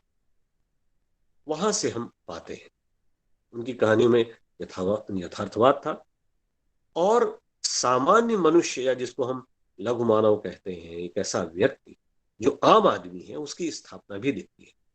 इसी तरह दूसरे लेखक भी हैं विश्व स्तर पे जो इससे जुड़े रहे हैं, चाहे वो मोकाटा हो, वो हेनरी हो, यहाँ तक कि रविंद्रनाथ टैगोर, उनके नाम भी उल्लेखनीय है।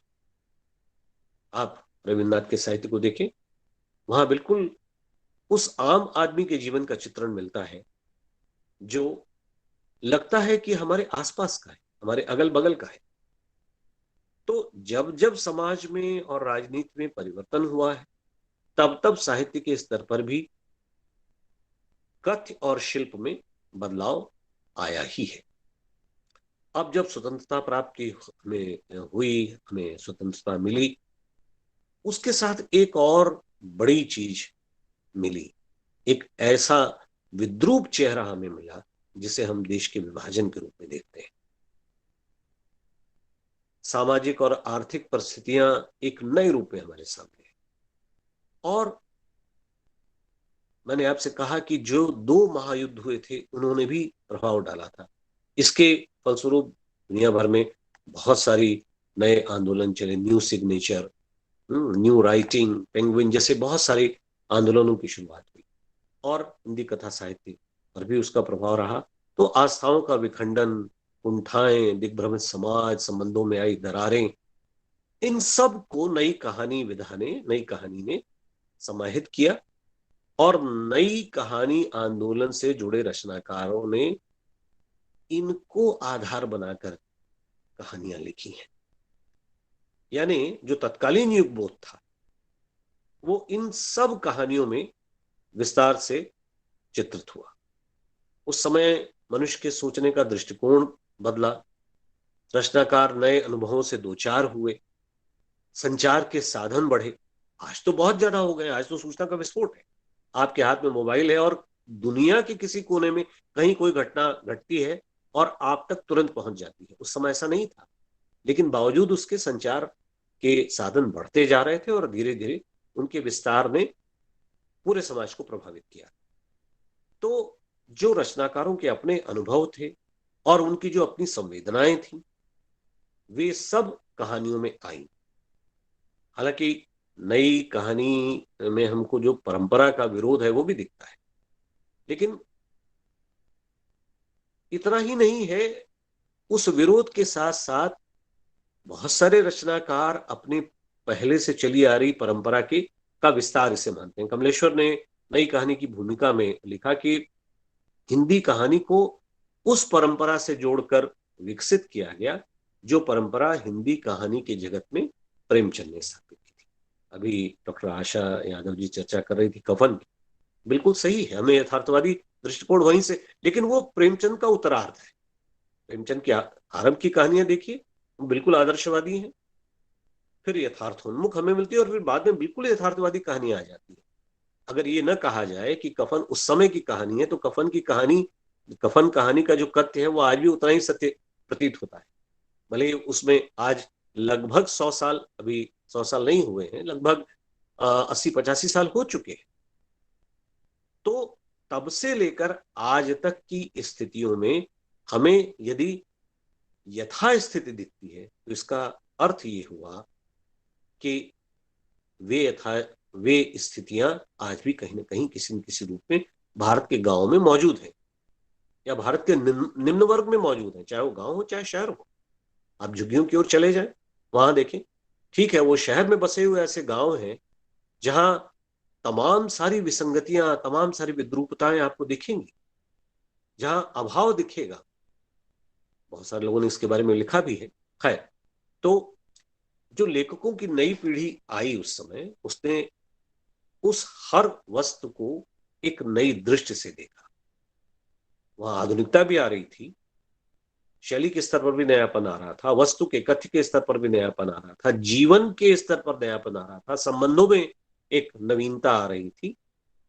यानी सब कुछ एक अलग दृष्टि से देखा जा रहा था, चाहे वो पारस्परिक संबंध हो, चाहे वो सामाजिक संबंध हो, चाहे वो साहित्यिक मानदंड हो।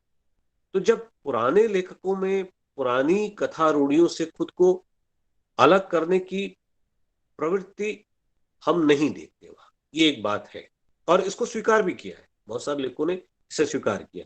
यहां तक कि कुछ लेखक आत्मस्वीकृति में ये भी लिखते हैं, श्रीपत राय ने एक जगह लिखा कि नए भावबोध से जुड़कर लिखने में शायद वो खुद को समर्थ नहीं पा रहे।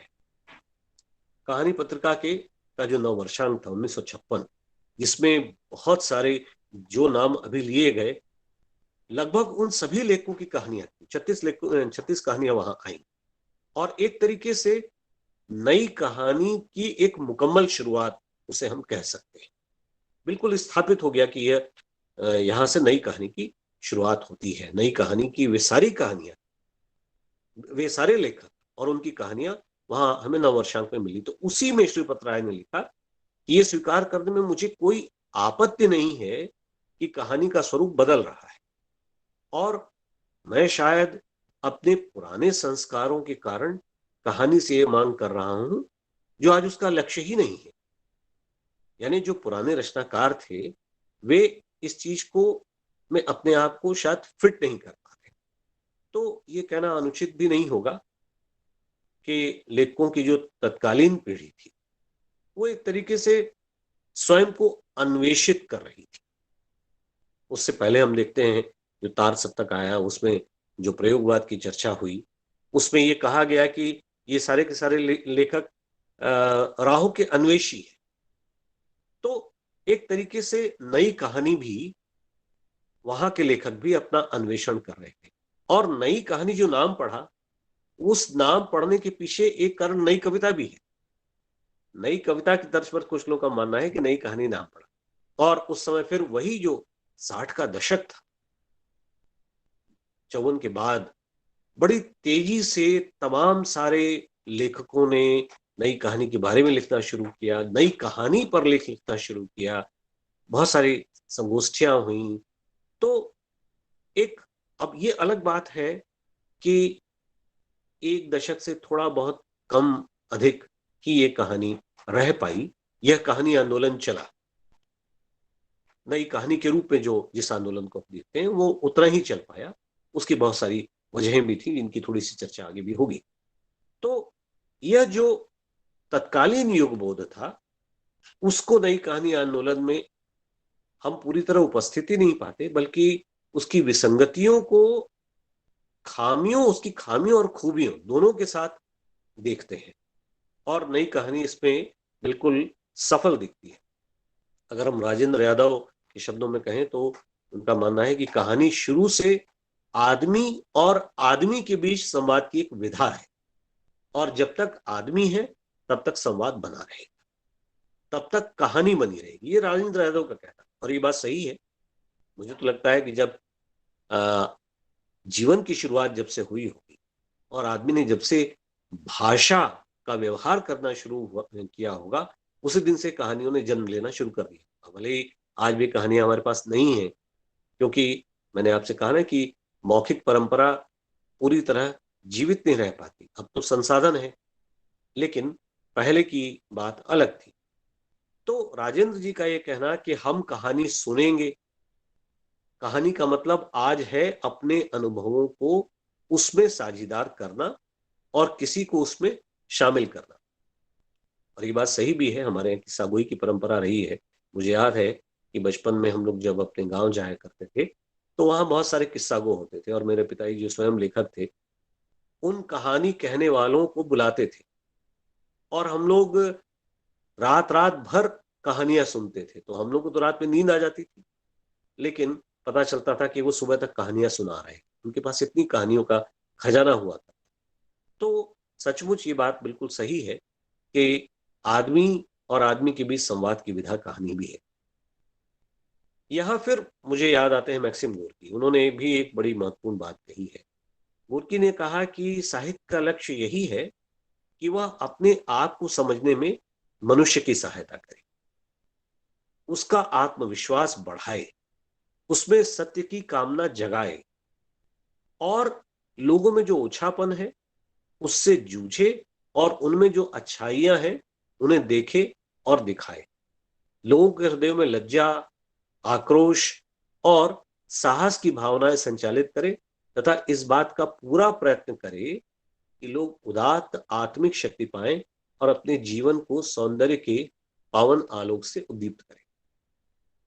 मुझे इस संदर्भ में गोर्की ने जो कहा, इस संदर्भ में नई कहानी आंदोलन की एक बड़ी महत्वपूर्ण कहानी है, जो मोहन राकेश की कहानी है, परमात्मा का कुत्ता। परमात्मा के कुत्ते की याद आती है। आप में से कुछ लोगों ने कहानी पढ़ी होगी, लेकिन जो विद्यार्थी हैं उनको मैं बताना चाहूंगा कि ये जो उन्होंने कहा, जो गोर्की ने कहा कि वह जो लोगों में जो ओछापन है उससे जूझे, ये साहित्य का काम है। तो इस कहानी के माध्यम से राकेश यही करते। वह व्यक्ति जिसको एक ऐसी 100 कट्ठे जमीन दी गई है जिसकी कोई उपयोगिता नहीं है, जो बेकार जमीन है, और उसने अर्जी लगा रखी है सरकारी दफ्तर में कि उसे भले ही 50 कट्ठा जमीन दी जाए, लेकिन उपयोगी जमीन दी जाए। इस जमीन का वो क्या करेगा? और उसकी अर्जी वर्षों से फाइलों में दबी पड़ी है। वो एक कमरे से दूसरे कमरे तक नहीं जा पा रही है, और अंततः वो अपने पूरे परिवार को लेकर के, अपने भाई की पत्नी, उसकी बेटी और एक बच्चे को लेकर के आता है, और वहां कचहरी में जहां कमिश्नर बैठते हैं वहां आकर के वह बैठ गया है, और जोर जोर से वो बोलना शुरू करता है। पहले चिल्लाता है, चपरासी आता है, उसको मारता भी है। वो कहता है ठीक है, हम सब कुत्ते हैं, तुम भी कुत्ते हो, हम भी कुत्ते हैं, हम परमात्मा के कुत्ते हैं, तुम ऐसे कुत्ते हो जो दूसरों को नोच के खा रहे हो। कुत्ता तो मैं भी हूं, तुम मुझे चाहे जितना रोको, परमात्मा का कुत्ता तो भौंकेगा। तो कुछ लोग उससे कहते हैं अरे भाई, यहाँ पे पैसा वैसा देकर के काम किया जा सकता है, कराया जा सकता है। वो कहता है कि मैं परमात्मा का कुत्ता हूं, मैं पैसा नहीं दूंगा, मैं तो भौंकूंगा। और अंततः उसके चिल्लाने की आवाज सुन करके, उसके झगड़े की आवाज सुन करके, वह जो कमिश्नर साहब है, जो अधिकारी हैं, वो बाहर आते हैं और वो कहते हैं अपनी फाइल लेकर के आओ। तो कहते हैं मुझे, वो कहता है मुझे क्या पता मेरी फाइल कहाँ है, फाइल तो आपके यहाँ है, मैं तो परमात्मा का कुत्ता हूँ। और फिर वह व्यक्ति उसको बुलाता है कमिश्नर अंदर, और जो काम कई वर्ष से अटका हुआ था वह उसके उस दुस्साहस के कारण तत्काल हल हो जाता है। और वो जब थोड़ी देर बाद बाहर निकलता है, लोग उससे पूछे क्या हुआ, तो कहता है कि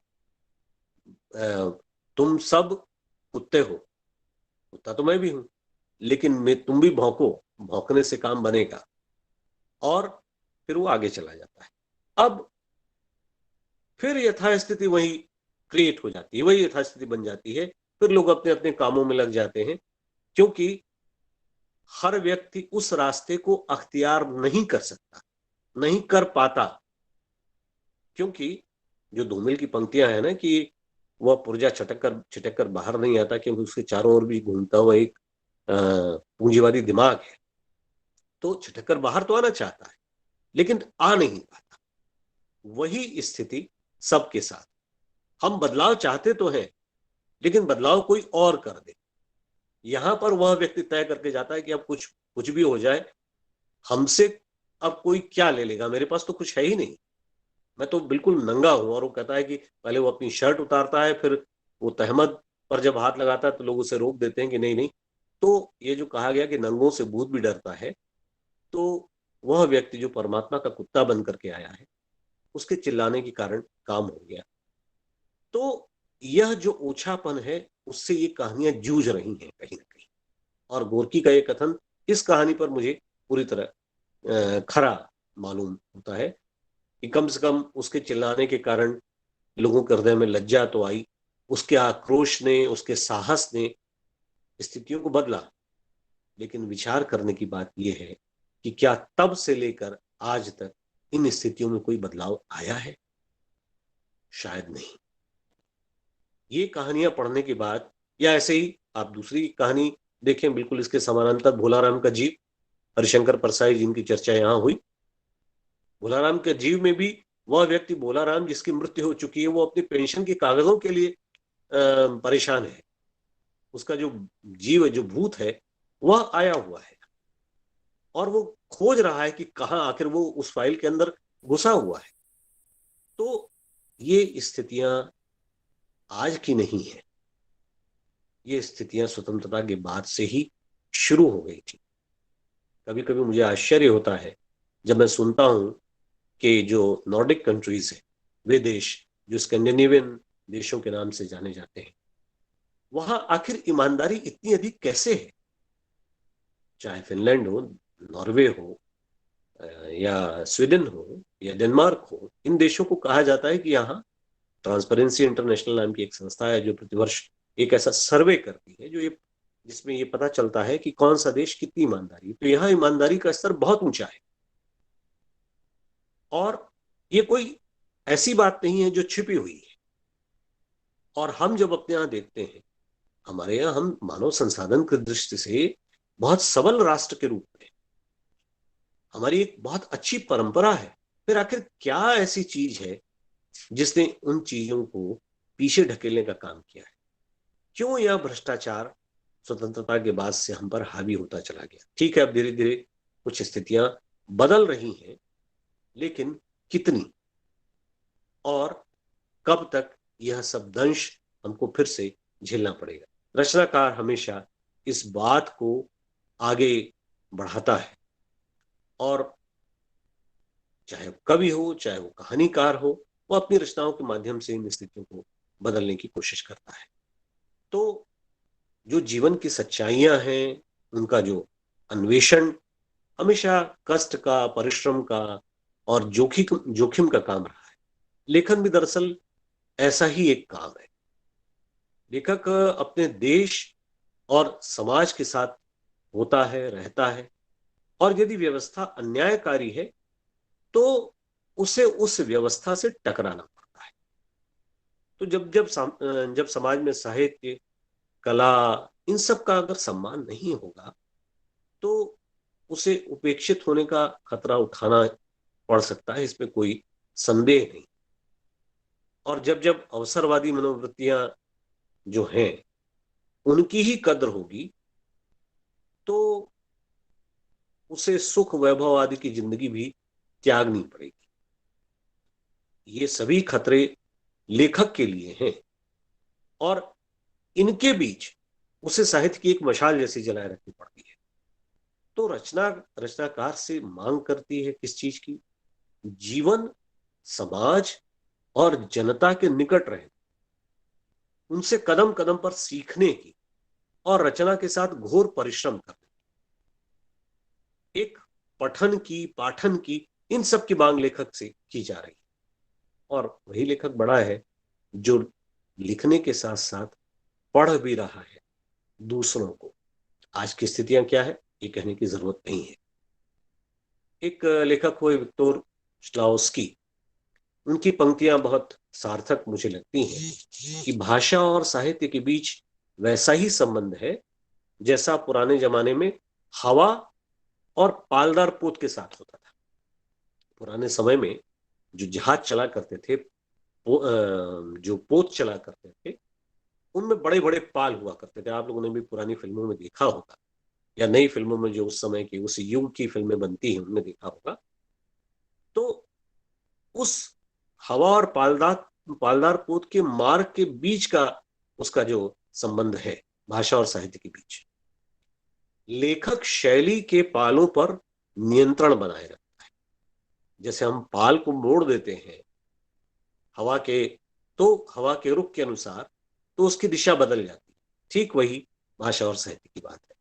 तो नई कहानी आंदोलन में जो नयापन दिखाई देता है, वो वास्तव में वही उसकी विद्रोही आत्मचेतना है, लेखक की विद्रोही आत्मचेतना है। एक ओर हमें स्वतंत्रता के बाद जब नया प्रजातंत्र मिला, और दूसरी ओर पूंजीवादी शक्तियां अपना दबाव बना रही थी, उसके कारण जो विद्रूपताएं आई वो बढ़ती चली गई, और एक ऐसा नया समाज सामने आया जो उद्योगों के विस्तार के नीचे दबता जा रहा था, और उसके साथ साथ उसे स्वीकार करना था क्योंकि विकास करना था, और उसके साथ साथ एक तरह का एकाकीपन भी पैर जमा रहा था। उसके अपने पूरे जीवन में वो एकाकीपन पसंद था।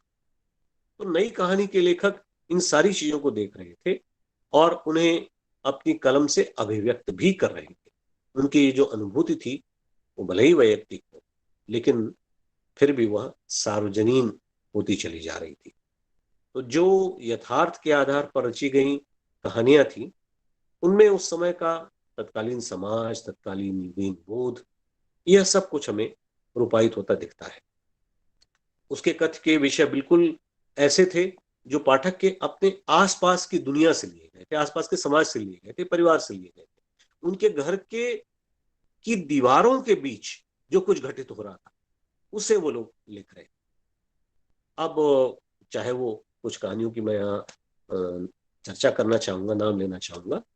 कमलेश्वर की राजा निर्बंसिया है, मोहन राकेश की मलबे का मालिक है, राजेंद्र यादव की जहां लक्ष्मी कैद है, अमरकांत की जिंदगी और जोग जिसकी चर्चा अभी हुई, भीष्म साहनी की चीफ की दावत है, परसाई की भोलाराम का जीव है, शैलेश मटियानी की प्रेत मुक्ति है, शेखर जोशी उनकी एक कहानी है बदबू, रेणु की तीसरी कसम उर्फ मारे गए गुलफाम और ठेस है, शिव प्रसाद सिंह की कहानी जो दादी माँ है या करुणाशा की हार है।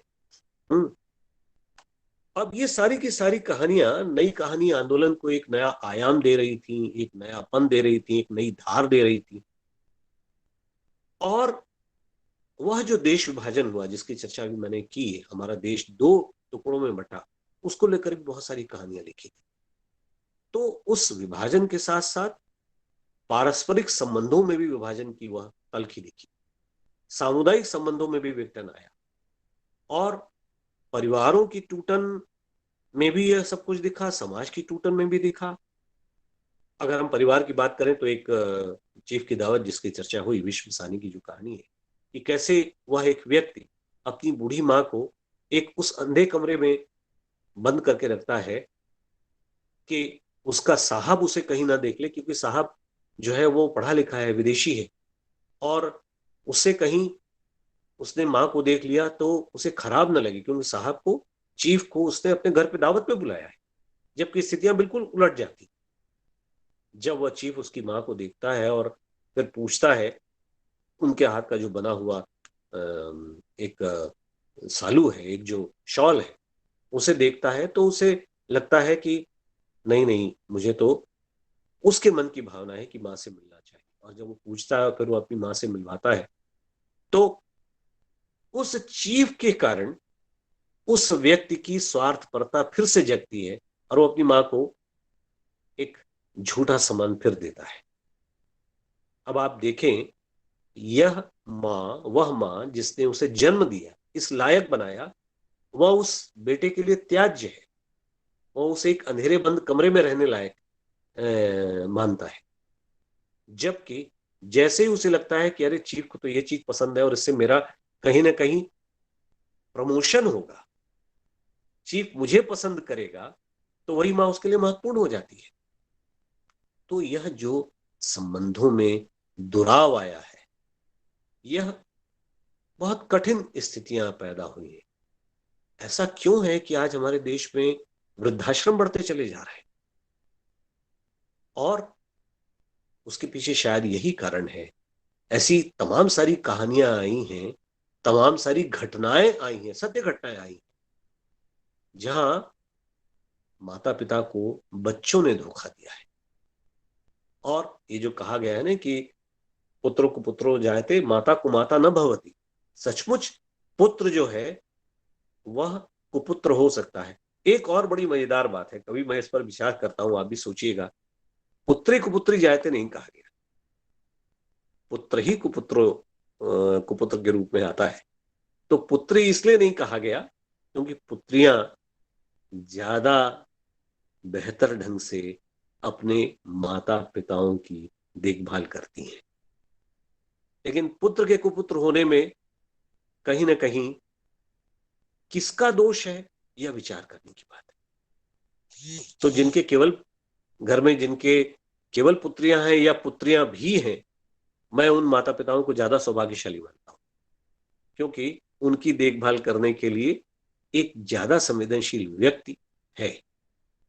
पुत्री कभी अपने माता पिता को, ऐसे दृष्टांत होंगे, मैं ये तो नहीं कहता कि नहीं होंगे, लेकिन नगण्य है कि वे वृद्धाश्रम में, मैं बनारस स्थित वृद्धाश्रम में कभी कभी जाया करता था, और वहां जो कहानियां उन वृद्ध स्त्री पुरुषों की दिखती थी, या भोपाल था मैं जब, तब भी वहां भी मैं जाता था, तो उनसे जो सुनता था, कभी कभी कभार ही जाना होता था, लेकिन उनकी कहानियां सुन करके दुख भी होता था और क्षोभ भी होता था कि क्या सचमुच हमारी पीढ़ी इतनी निर्मम हो गई है कि अपने अभिभावकों, कभी कभी तो परिस्थितियां होती हैं कि कोई नहीं है तो अलग बात है कि व्यक्ति वृद्धाश्रम में चला, लेकिन सबके रहते हुए उसे वहां जाना पड़े, तो ये तो ठीक नहीं है। बीच में एक कुछ लोगों ने बहुत सारे वृद्धों को लेकर के कहानियां लिखी और उस पर कुछ आयोजन भी हुए, खैर वो बात फिर कभी। तो ये सारा जो कुछ मैंने अभी कहा, चाहे वो भीष्म साहनी की कहानी, तो ये तो वैयक्तिक विघटन की बात हुई, पारिवारिक संबंधों में दुराव की बात हुई। इसी तरह जो मलबे का मालिक कहानी है मोहन राकेश की, यह जो देश विभाजन के बाद स्थितियां पैदा हुई उसकी कहानी है। और मलबे का मालिक में जो नूर मियां है, वह पाकिस्तान देश विभाजन के समय चला गया है, उसका बेटा यहीं रह गया चिराग, अमृतसर में।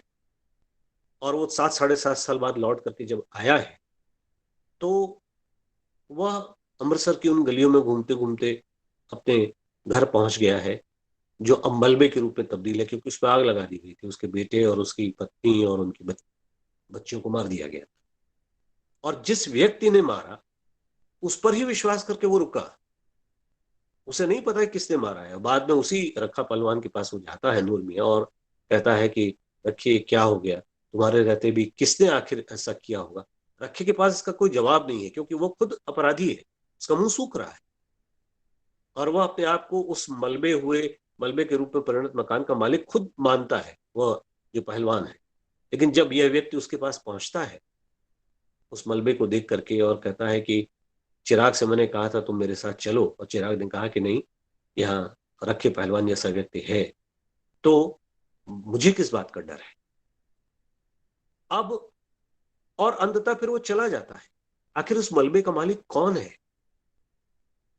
क्या रखा, जो सचमुच अपने आप को उस मलबे का मालिक मानता था, जिसका कोई नहीं आगे पीछे, जिसने स्वयं, जो उस अपराध का अपराधी है, वह उसकी बात सुनकर के जवाब नहीं दे पाता। यह कुछ न कह पाना ही शायद सब कुछ कह देना है। यही लेखक की विशेषता है, जो बिटवीन द लाइंस है, जो नहीं कहा गया, और इसके जो राजनीतिक कारण जो भी थे, जिसके कारण ये घटनाएं घटी। तो जब संबंधों में इस तरह समुदायों में विघटन को देखा रचनाकारों ने, तो उसे अपनी कहानियों में अभिव्यक्त किया। तो बड़ी कठोर भावभूमि पर रची गई ये कहानियां हैं, ये यथार्थ की कठोर भावभूमि पर टिकी हुई है। और इसी तरह राम कुमार की एक कहानी है सेलर, जो पारिवारिक संबंधों के टूटने की कथा है। मुझे लगता है कि मुझे दिया गया समय 3-4 मिनट शेष है, मैं अपनी बात जल्दी जल्दी समाप्त करूंगा, क्योंकि प्रवाह में बहुत सारी चीजें आ जाती हैं और कुछ महत्वपूर्ण बातें छूट न जाए। तो एक बड़ी महत्वपूर्ण बात और इस दौर की कहानियों में ही वो हुआ प्रेम का निरूपण। प्रेम के नए नए रूपों को हमने देखा, स्त्री पुरुष के संबंधों को एक नए रूप में हम इन कहानियों में पाते हैं, एक नई इबारत जैसी लिखती दिखाई देती है। एक और निर्मल वर्मा की परिंदे है, जिसकी लतिका प्रेम की तलाश में है, उसका जो प्रेमी है जिसकी मृत्यु हो चुकी है, नेगी, जो प्लेन दुर्घटना में मारा गया है, और दूसरा उसे पत्र लिख रहा है जिसको वो स्वीकार नहीं कर पाती है। एक और वह प्रेम है जिसे निर्मल वर्मा लतिका के माध्यम से अभिव्यक्त कर रहे हैं। दूसरी ओर मोहन राकेश की एक कहानी है उसकी रोटी, जिसमें ट्रक ड्राइवर की जो पत्नी है वह उसकी रोटी रोज पहुंचाने जाती है। जब वो बस ड्राइवर की, ट्रक ड्राइवर नहीं, बस ड्राइवर की, तो वह उसकी रोटी पहुंचाने जाती है और एक दिन एक घटना के कारण, उसकी बहन के साथ छेड़छाड़ के कारण वह देर से पहुंचती है और वो बस लेकर के निकल गया है। फिर बस लौट करके आती है जब, तो वो उसे रोटी देती है, वो रोटी नहीं लेता और चला जाता है। फिर जब रात को लौटता है तो वो उसका इंतजार कर रही है, क्यों? उसका प्रेम उत्कट प्रेम है। और जब उसे देखता है तो रोटी लेता है, फिर वो कहती है कि तुम मंगलवार को तो घर आओगे। और फिर जब वो पूछता है कि क्या बात थी जो तुम्हें मुझे बताना चाह रही थी जिसके कारण विलंब हुआ, तो कहती है कि नहीं, मंगलवार को आओगे तब बताऊंगी। और उसका घर लौटना उस अंधेरी रात में, यह प्रेम ही एक संबल है जो यह सारा काम करवा रहा है। इसी तरह आप देखिए रेणु की कहानियों में तो पूरी की पूरी जो ठुमरी संग्रह की कहानियां हैं वो प्रेम पर ही आधारित है। और तीसरी कसम, जिस पर फिल्म भी बनी, तीसरी कसम उर्फ मारे गए गुलफाम, जिसमें एक अधेड़ व्यक्ति है जो नौटंकी में नाचने वाली जो हीराबाई है उससे कहीं प्रेम कर बैठता है। कितना सात्विक प्रेम है। उसको पढ़ने के बाद लगता है, उस कहानी को पढ़ने के बाद, कि क्या यह भी संभव है? ऐसा है, और सचमुच ये संभव है। वह जो ग्रामीण मन है, जो बिल्कुल एक निश्चल मन है, वह अंत में अपने बैल जब वहां से लौट रहे हैं, स्टेशन से जब चली गई है उसकी गाड़ी, तो बैलों के प्रति अपना गुस्सा निकालता है और उनको हाँकते हुए कहता है कि क्या पीछे मुड़ मुड़ कर देख रहे हैं। दरअसल ये पीछे मुड़ मुड़ कर देखना उसका देखना है, क्योंकि हीराबाई चली गई, उसे पता है कि अब हीराबाई से शायद कभी इस जीवन में मुलाकात नहीं। लेकिन वहीं तीसरी कसम खाता है कि अब वो किसी नाचने वाली को अपनी गाड़ी पर नहीं बैठाएगा। लेकिन ये वही है, गालिब की जो पंक्तियां याद आती है ना, कि उसी को देखकर जीते हैं जिस काफिर पे दम निकले। तो ये जो बात है, ये वही बात है जो हीराबाई और हीरामन के बीच घटित होती है। उषा प्रेमदा की एक कहानी है मछलियां, जो नई कहानी आंदोलन में लिख रही थी, और उसमें भी प्रेम का एक ऐसा स्वरूप दिखता है जो शायद उस समय बहुत साहसिक कदम माना जाएगा। पटना में रहने वाली एक लड़की है जो अपने प्रेमी से मिलने सब कुछ छोड़ छाड़ करके अमेरिका चली जाती है। उस समय, आज की स्थिति में शायद ये आश्चर्य न लगे, लेकिन उस समय की स्थितियों में यह एक आश्चर्य की ही बात है। स्त्री मन की जो दुविधाएं हैं उनको बहुत सारे लोगों ने व्यक्त किया। मनु भंडारी की चर्चा हुई अभी, यही सच है, कहानी में भी प्रेम का ऐसा ही एक हमें स्वरूप देखने को मिलता है। तो वास्तव में जो मनुष्य का मन है, खासकर जो स्त्री मन, मनुष्य का मन तो जटिल है ही, इसे समझना बहुत कठिन है, लेकिन स्त्री के संदर्भ में तो ये और भी कठिन है। वहां एक और जो कोमलता है, उसे कोमलता और संवेदना की प्रतिमूर्ति माना गया है, तो दूसरी ओर वह बेहद कठोर है और बहुत मजबूत भी है। तो नई कहानी आंदोलन के जो रचनाकार थे, जिन्होंने मनुष्य को उसी रूप में देखा जिस रूप में वह है, उसके मन की जितनी जटिल ग्रंथियां थी, जितनी कुंठाएं थी, जो कुछ जिजीविषा थी, उदासी थी, वह सब कुछ यथा तथ्य चित्रित करता है। आप देखें अमरकांत में जिंदगी ने जब जिंदगी और जोंक लिखी तो उसका जो रजुआ है, हमको अपने चारों ओर ऐसे तमाम सारे भिखारी मिल जाएंगे जो रजुआ जैसे ही है, जो जीने की आशा नहीं छोड़ते। और जब ऐसे व्यक्ति हमें अपने चारों ओर दिखते हैं तो आश्चर्य नहीं होता कि इन पर जो कहानी लिखी गई वह उतनी ही सच न।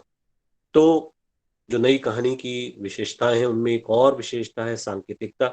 जो चीजें सीधे सीधे शब्दों के माध्यम से पहले कह दी जाती थी, बाद में नई कहानी के लेखकों ने बहुत सारे प्रतीकों और बिंबों का व्यवहार किया और उसे अपनी कहानी में स्थान दिया। मैं केवल कमलेश्वर चूंकि बहुत प्रमुख नाम रहे हैं, उनकी एक आध कहानी की चर्चा करके मैं अपनी बात पूरी करूंगा। उन्होंने नई कहानी पत्रिका का संपादन किया, इसके साथ सारिका का संपादन किया और इन दोनों पत्रिकाओं में बहुत सारे नए लेखकों को उन्होंने स्थान दिया। तो इन पत्रिकाओं के माध्यम से भी नई कहानी आंदोलन को एक बड़ा आयाम मिला। उन्होंने इन पत्रिकाओं ने सचमुच एक व्यापक बदलाव भी की भी साक्षी पत्रिकाएं रही। तो जब भी चर्चा होगी तो कमलेश्वर को हम बुला नहीं सकते। अब चाहे वो कस्बे का आदमी हो, दिल्ली में एक मौत हो, जॉर्ज पंचम की नाक हो, या राजा निर्बंसिया जैसी कहानी हो, नीली झील हो, ये सारी कहानी हम याद करते हैं, कमलेश्वर को याद करते हैं। ये कथ्य के स्तर पर ही नई नहीं है बल्कि शिल्प के स्तर पर भी उनमें नयापन दिखाई देता है। जॉर्ज पंचम की नाक जब रानी एलिजाबेथ आने वाली है तो जो लाट है, जो पुतला है जॉर्ज पंचम का, उसकी नाक गायब हो गई है और नाक कहीं मिल नहीं रही है। तो एक कलाकार को बुलाया जाता है जो गरीब है, जो पूरे देश का भ्रमण करता है कि कहीं तो किसी लाट की नाक तो वैसे दिखे और हम ला करके लगा दें, और अंत में कुछ नहीं होता। तो कहता है कि हमारे देश की उस समय 40 करोड़ जनता थी, 40 करोड़ में किसी की नाक तो उसकी तरह होगी। हाँ, इसकी चर्चा, इसकी खबर किसी को नहीं होनी चाहिए। और फिर एक जीवित व्यक्ति की नाक काट करके जॉर्ज पंचम की उस मूर्ति पर लगा दी जाती है। आप देखें, यह जो विद्रूप स्थिति है, शायद यही नई कहानी का सच है, शायद यह उस युग का सच है, यही तत्कालीन युग बोध है। और कहीं कोई चर्चा नहीं होती, अखबारों में उस दिन कुछ नहीं लिखा गया, लेकिन जॉर्ज पंचम की लाट पर नाक लग गई। दरअसल ये नाक लगी किसकी और नाक कटी किसकी, यह विचारणीय है और इस ओर नई कहानी संकेत करती है। कस्बे का आदमी, उनकी ऐसी ही एक छोटे से कस्बे में रहने वाले आदमी की कहानी है जो बहुत संघर्ष करने के बाद अंततः उसकी मृत्यु हो जाती है, तमाम सारे काम करता है, लेकिन अपने तोते को वो इसलिए अपने पास रखता है, संतू तोता जो है, जो राम राम कहेगा तो मरते समय उसके कान में अगर राम का नाम पड़ जाएगा तो उसे मुक्ति मिल जाएगी, ये उसका विश्वास है। पता नहीं संतू तोते ने राम नाम कहा या नहीं। अंतिम पंक्ति है उनकी कहानी की कि पता नहीं उसके अंतिम क्षणों में भी संतू तोते की वाणी फूटी या नहीं। मनुष्य की इच्छाएं बहुत छोटी होती हैं, लेकिन यह आवश्यक नहीं कि उसकी छोटी से छोटी इच्छा भी पूरी हो सके। तो ये जो पंक्ति है कि पता नहीं संतू तोते के मुंह से राम राम की वाणी फूटी भी नहीं, यही कहानी समाप्त है। लेकिन जो मनुष्य की इच्छाएं हैं, वो छोटी छोटी इच्छाएं हैं जिनके लिए वो जीता है, और नहीं भी फूटी होंगी तो भी शायद उसकी मुक्ति हुई होगी या नहीं हुई होगी, कौन जाने। तो नई कहानी का लेखक पाठक को एक ऐसी जगह ले जाकर के छोड़ता है जहां वो अपनी ओर से कोई निर्णय नहीं देता, कोई ऐसी स्थिति से परिचित नहीं कराता जहां अब वो पाठक के विवेक पर छोड़ता है कि वह क्या सोच रहा है, कि उसका अंत कहानी का क्या हुआ होगा। दिल्ली में एक मौत जैसी उनकी कहानी है जहां एक व्यक्ति के मरने के बाद दूसरा जो है पड़ोसी उसका सोच रहा है कि उसकी शव यात्रा में जाएं कि नहीं जाएं, क्योंकि बहुत ठंड है, बहुत सारी भौतिक स्थितियां उसे लपेटे हुए। लेकिन जब वो देखता है कि अड़ोसी पड़ोसी सब जा रहे हैं तो वो भी जाता है, और अंत में सारे लोग तो तैयार होकर गए हैं, वो बिना तैयार हुए चला गया है। सोचता है कि क्या करे, छुट्टी ले कि छुट्टी न लें, क्योंकि मैं तो तैयार होके आया नहीं कार्यालय जाने के लिए। दरअसल यह आज के मनुष्य की मानसिकता है। एक साहित्यिक की डायरी में मुक्तिबोध ने जो कुछ लिखा, मैं वही बात कह करके अपनी बात पूरी करूंगा कि कथाकार यदि सचमुच जीवन का गहरा और व्यापक ज्ञान रखता है तो वह प्रसंग स्थिति में बद्ध मनुष्य की संवेदनात्मक प्रतिक्रियाओं को ही महत्व नहीं देगा, वरन उस स्थिति से संबंध रखने वाले जो वस्तु सत्य है उनको बनाने वाले तत्वों पर, यानी कि व्यक्ति स्वभाव की विशेषताओं, वास्तविकता की पेचीदगियों और अब तक चलते आए इन सब के विकास क्रम पर, इन सब पर आवश्यक है कि ध्यान देकर इस प्रसंग स्थिति के वस्तु सत्य के ताने बाने प्रस्तुत करेगा और इस प्रकार व्यक्ति समस्या को मानव समस्या बनाकर एक व्यापकतर पार्श्वभूमि में उसे उपस्थित करेगा। मुक्तिबोध की यह टिप्पणी कथाकार के परकाया प्रवेश की ओर शायद संकेत करती है।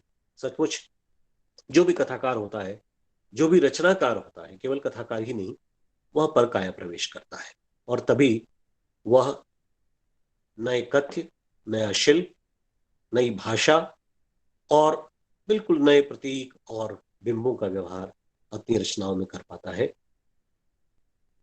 मुझे रेणु की पंक्ति याद आती है। रेणु ने कहीं कहा था कि चिवरा, नया ताजा गुड़ और नए शब्द, इनका होना बहुत जरूरी है।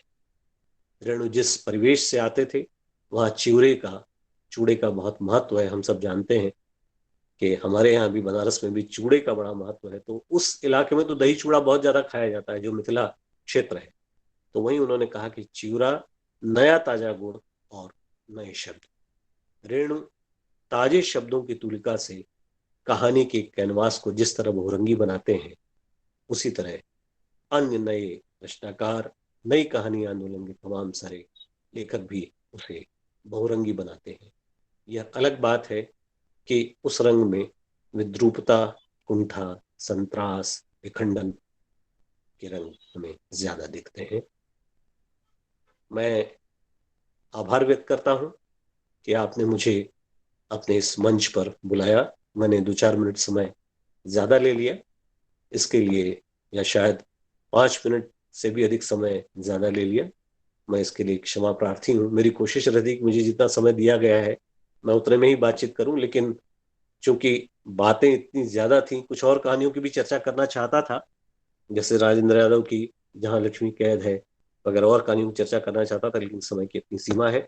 तो आप सबके प्रति बहुत बहुत आभार, विशेषकर प्राचार्य महोदया, अध्यक्ष महोदया और आपके प्रबंधक जी का बहुत बहुत आभार व्यक्त करता हूं और धन्यवाद देता हूं संचालन कर रही शुभांगी को, और सपना भूषण जी भी दिखाई दे रही हैं। आप सबके प्रति, हिंदी विभाग के सभी सहकर्मियों के प्रति बहुत बहुत आभार। नमस्कार। बहुत आपने बहुत ही विस्तृत और अच्छे तरीके से नई कहानी और युगीन बोध विषय पर व्याख्यान दिया। भारत और अन्य देश जैसे कि पोलैंड और फिनलैंड, जहां पर आप गए हैं और वहां की कहानियों को पढ़ा है, वहां की कहानियां जो कि प्रेमचंद के समय में या तत्कालीन समय में जो लिखी गई, अगर हम भाषा को बदल दें तो सारी परिस्थितियां वैसी ही होती हैं और बहुत अंतर आपको ऐसा लगता है कि वो हमें नहीं दिखता है। और भारत की पुरानी परंपरा रही है कि हम सभी दादी और नानी की कहानियों को सुनकर बड़े हुए हैं और हर कहानी से हमें सीख मिलती है। कहानी का क्या कार्य है और कहानी किस प्रकार से विशेष रूप से हर साहित्यकार के लिए और हिंदी साहित्य के लिए महत्वपूर्ण है, इस पर आपने चर्चा की। समाज में जो विद्रूपताएं हैं उनके विषय में हम सोचें, विचारें। साहित्य और कला का सम्मान कितना जरूरी होना चाहिए, ये सभी बातें आपने अपने व्याख्यान में हमें बताई। आपका बहुत बहुत धन्यवाद। आज का हमारा ये कार्यक्रम अब समापन की ओर बढ़ चला है। मैं डॉक्टर सपना भूषण मैम से आग्रह करूंगी कि मैम आप आएं और औपचारिक धन्यवाद ज्ञापन करें। धन्यवाद शुभांगी, मेरी आवाज आ रही है?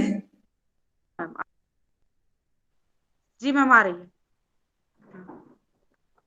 इस आभासीय मंच पर उपस्थित समस्त सुधी जन और विद्वत जनों को मेरा सादर नमन।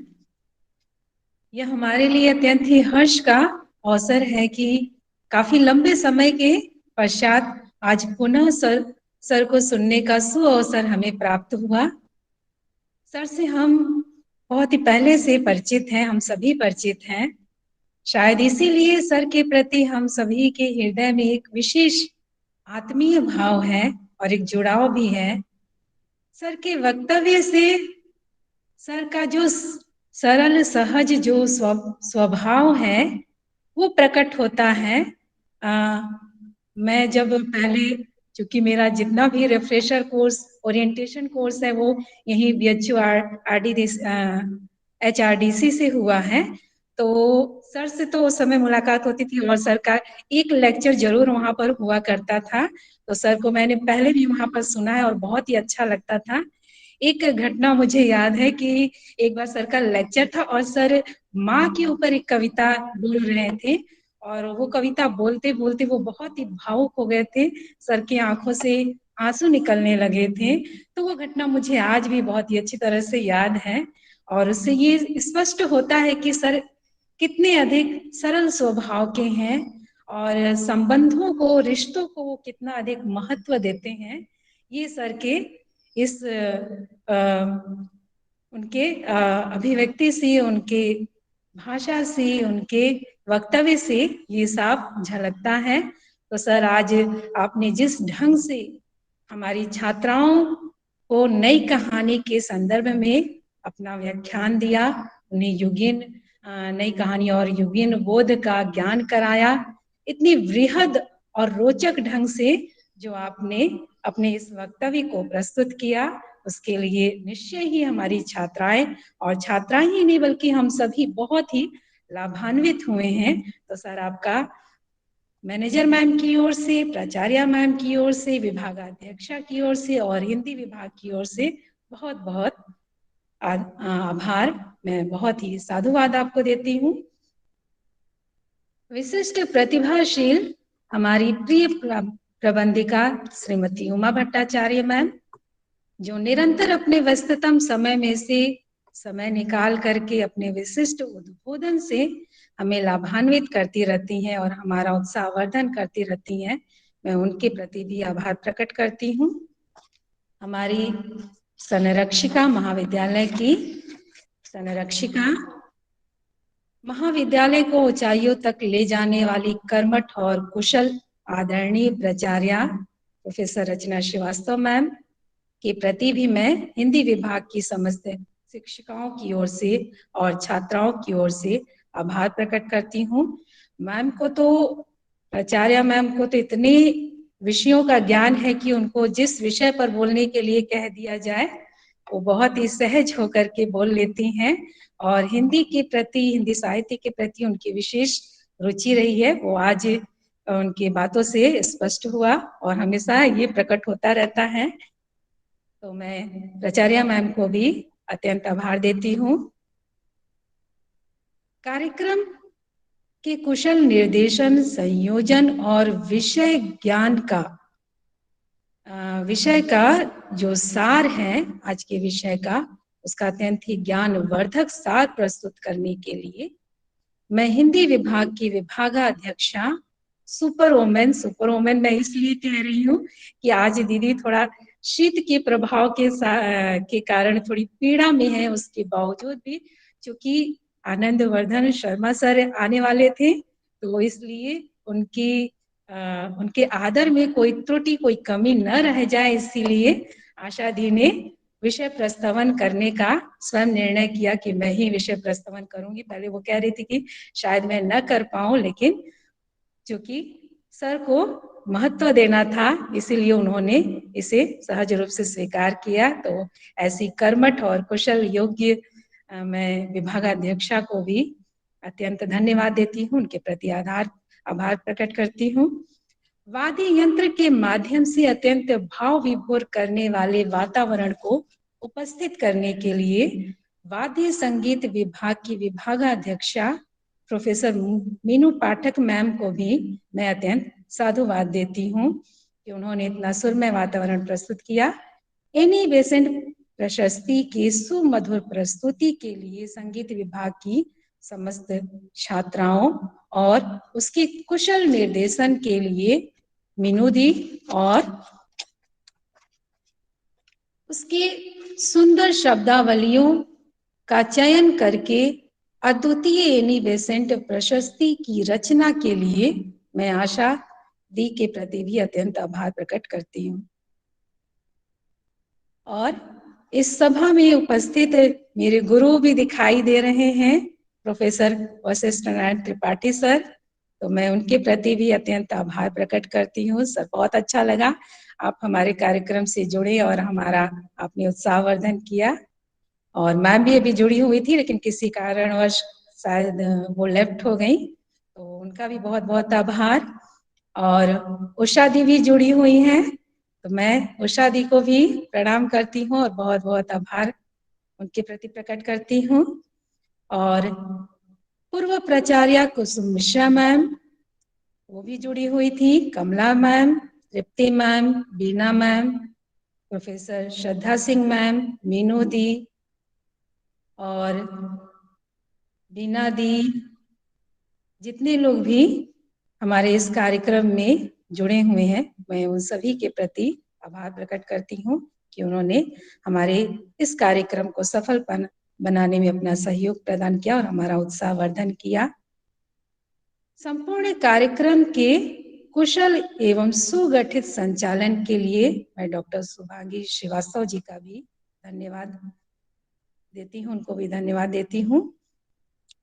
और अंत में प्रत्यक्ष और अप्रत्यक्ष रूप से हमारे कार्यक्रम को सफल बनाने में अपना सहयोग प्रदान करने के लिए मैं समस्त सहयोगी गण जिन्होंने भी हमारे इस कार्यक्रम को सफल बनाने में अपना महत्वपूर्ण सहयोग प्रदान किया, उसके लिए मैं उनके प्रति भी आभार प्रकट करती हूँ।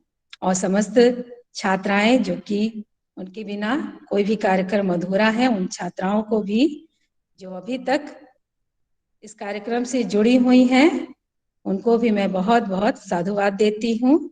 और जो ऑफिस स्टाफ के विशाल जी हैं, उन्होंने बहुत ही हमें सहयोग अपना प्रदान किया, तो उनको भी विशेष रूप से धन्यवाद। अंत में मैं अपनी वाणी को विराम देते हुए आप सभी को प्रणाम करती हूँ।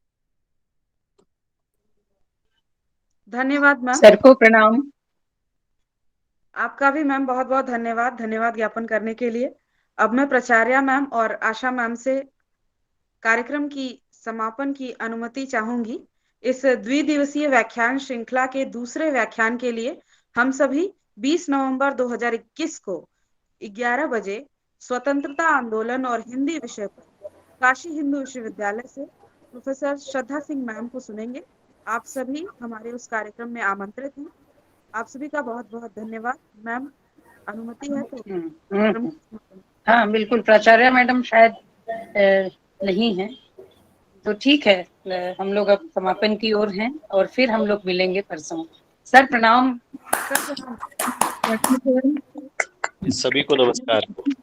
वशिष्ठ सर प्रणाम। अंत में सर ने वीडियो ऑन किया, अच्छा लगा सर को देखकर। संवाद खुश रहिए।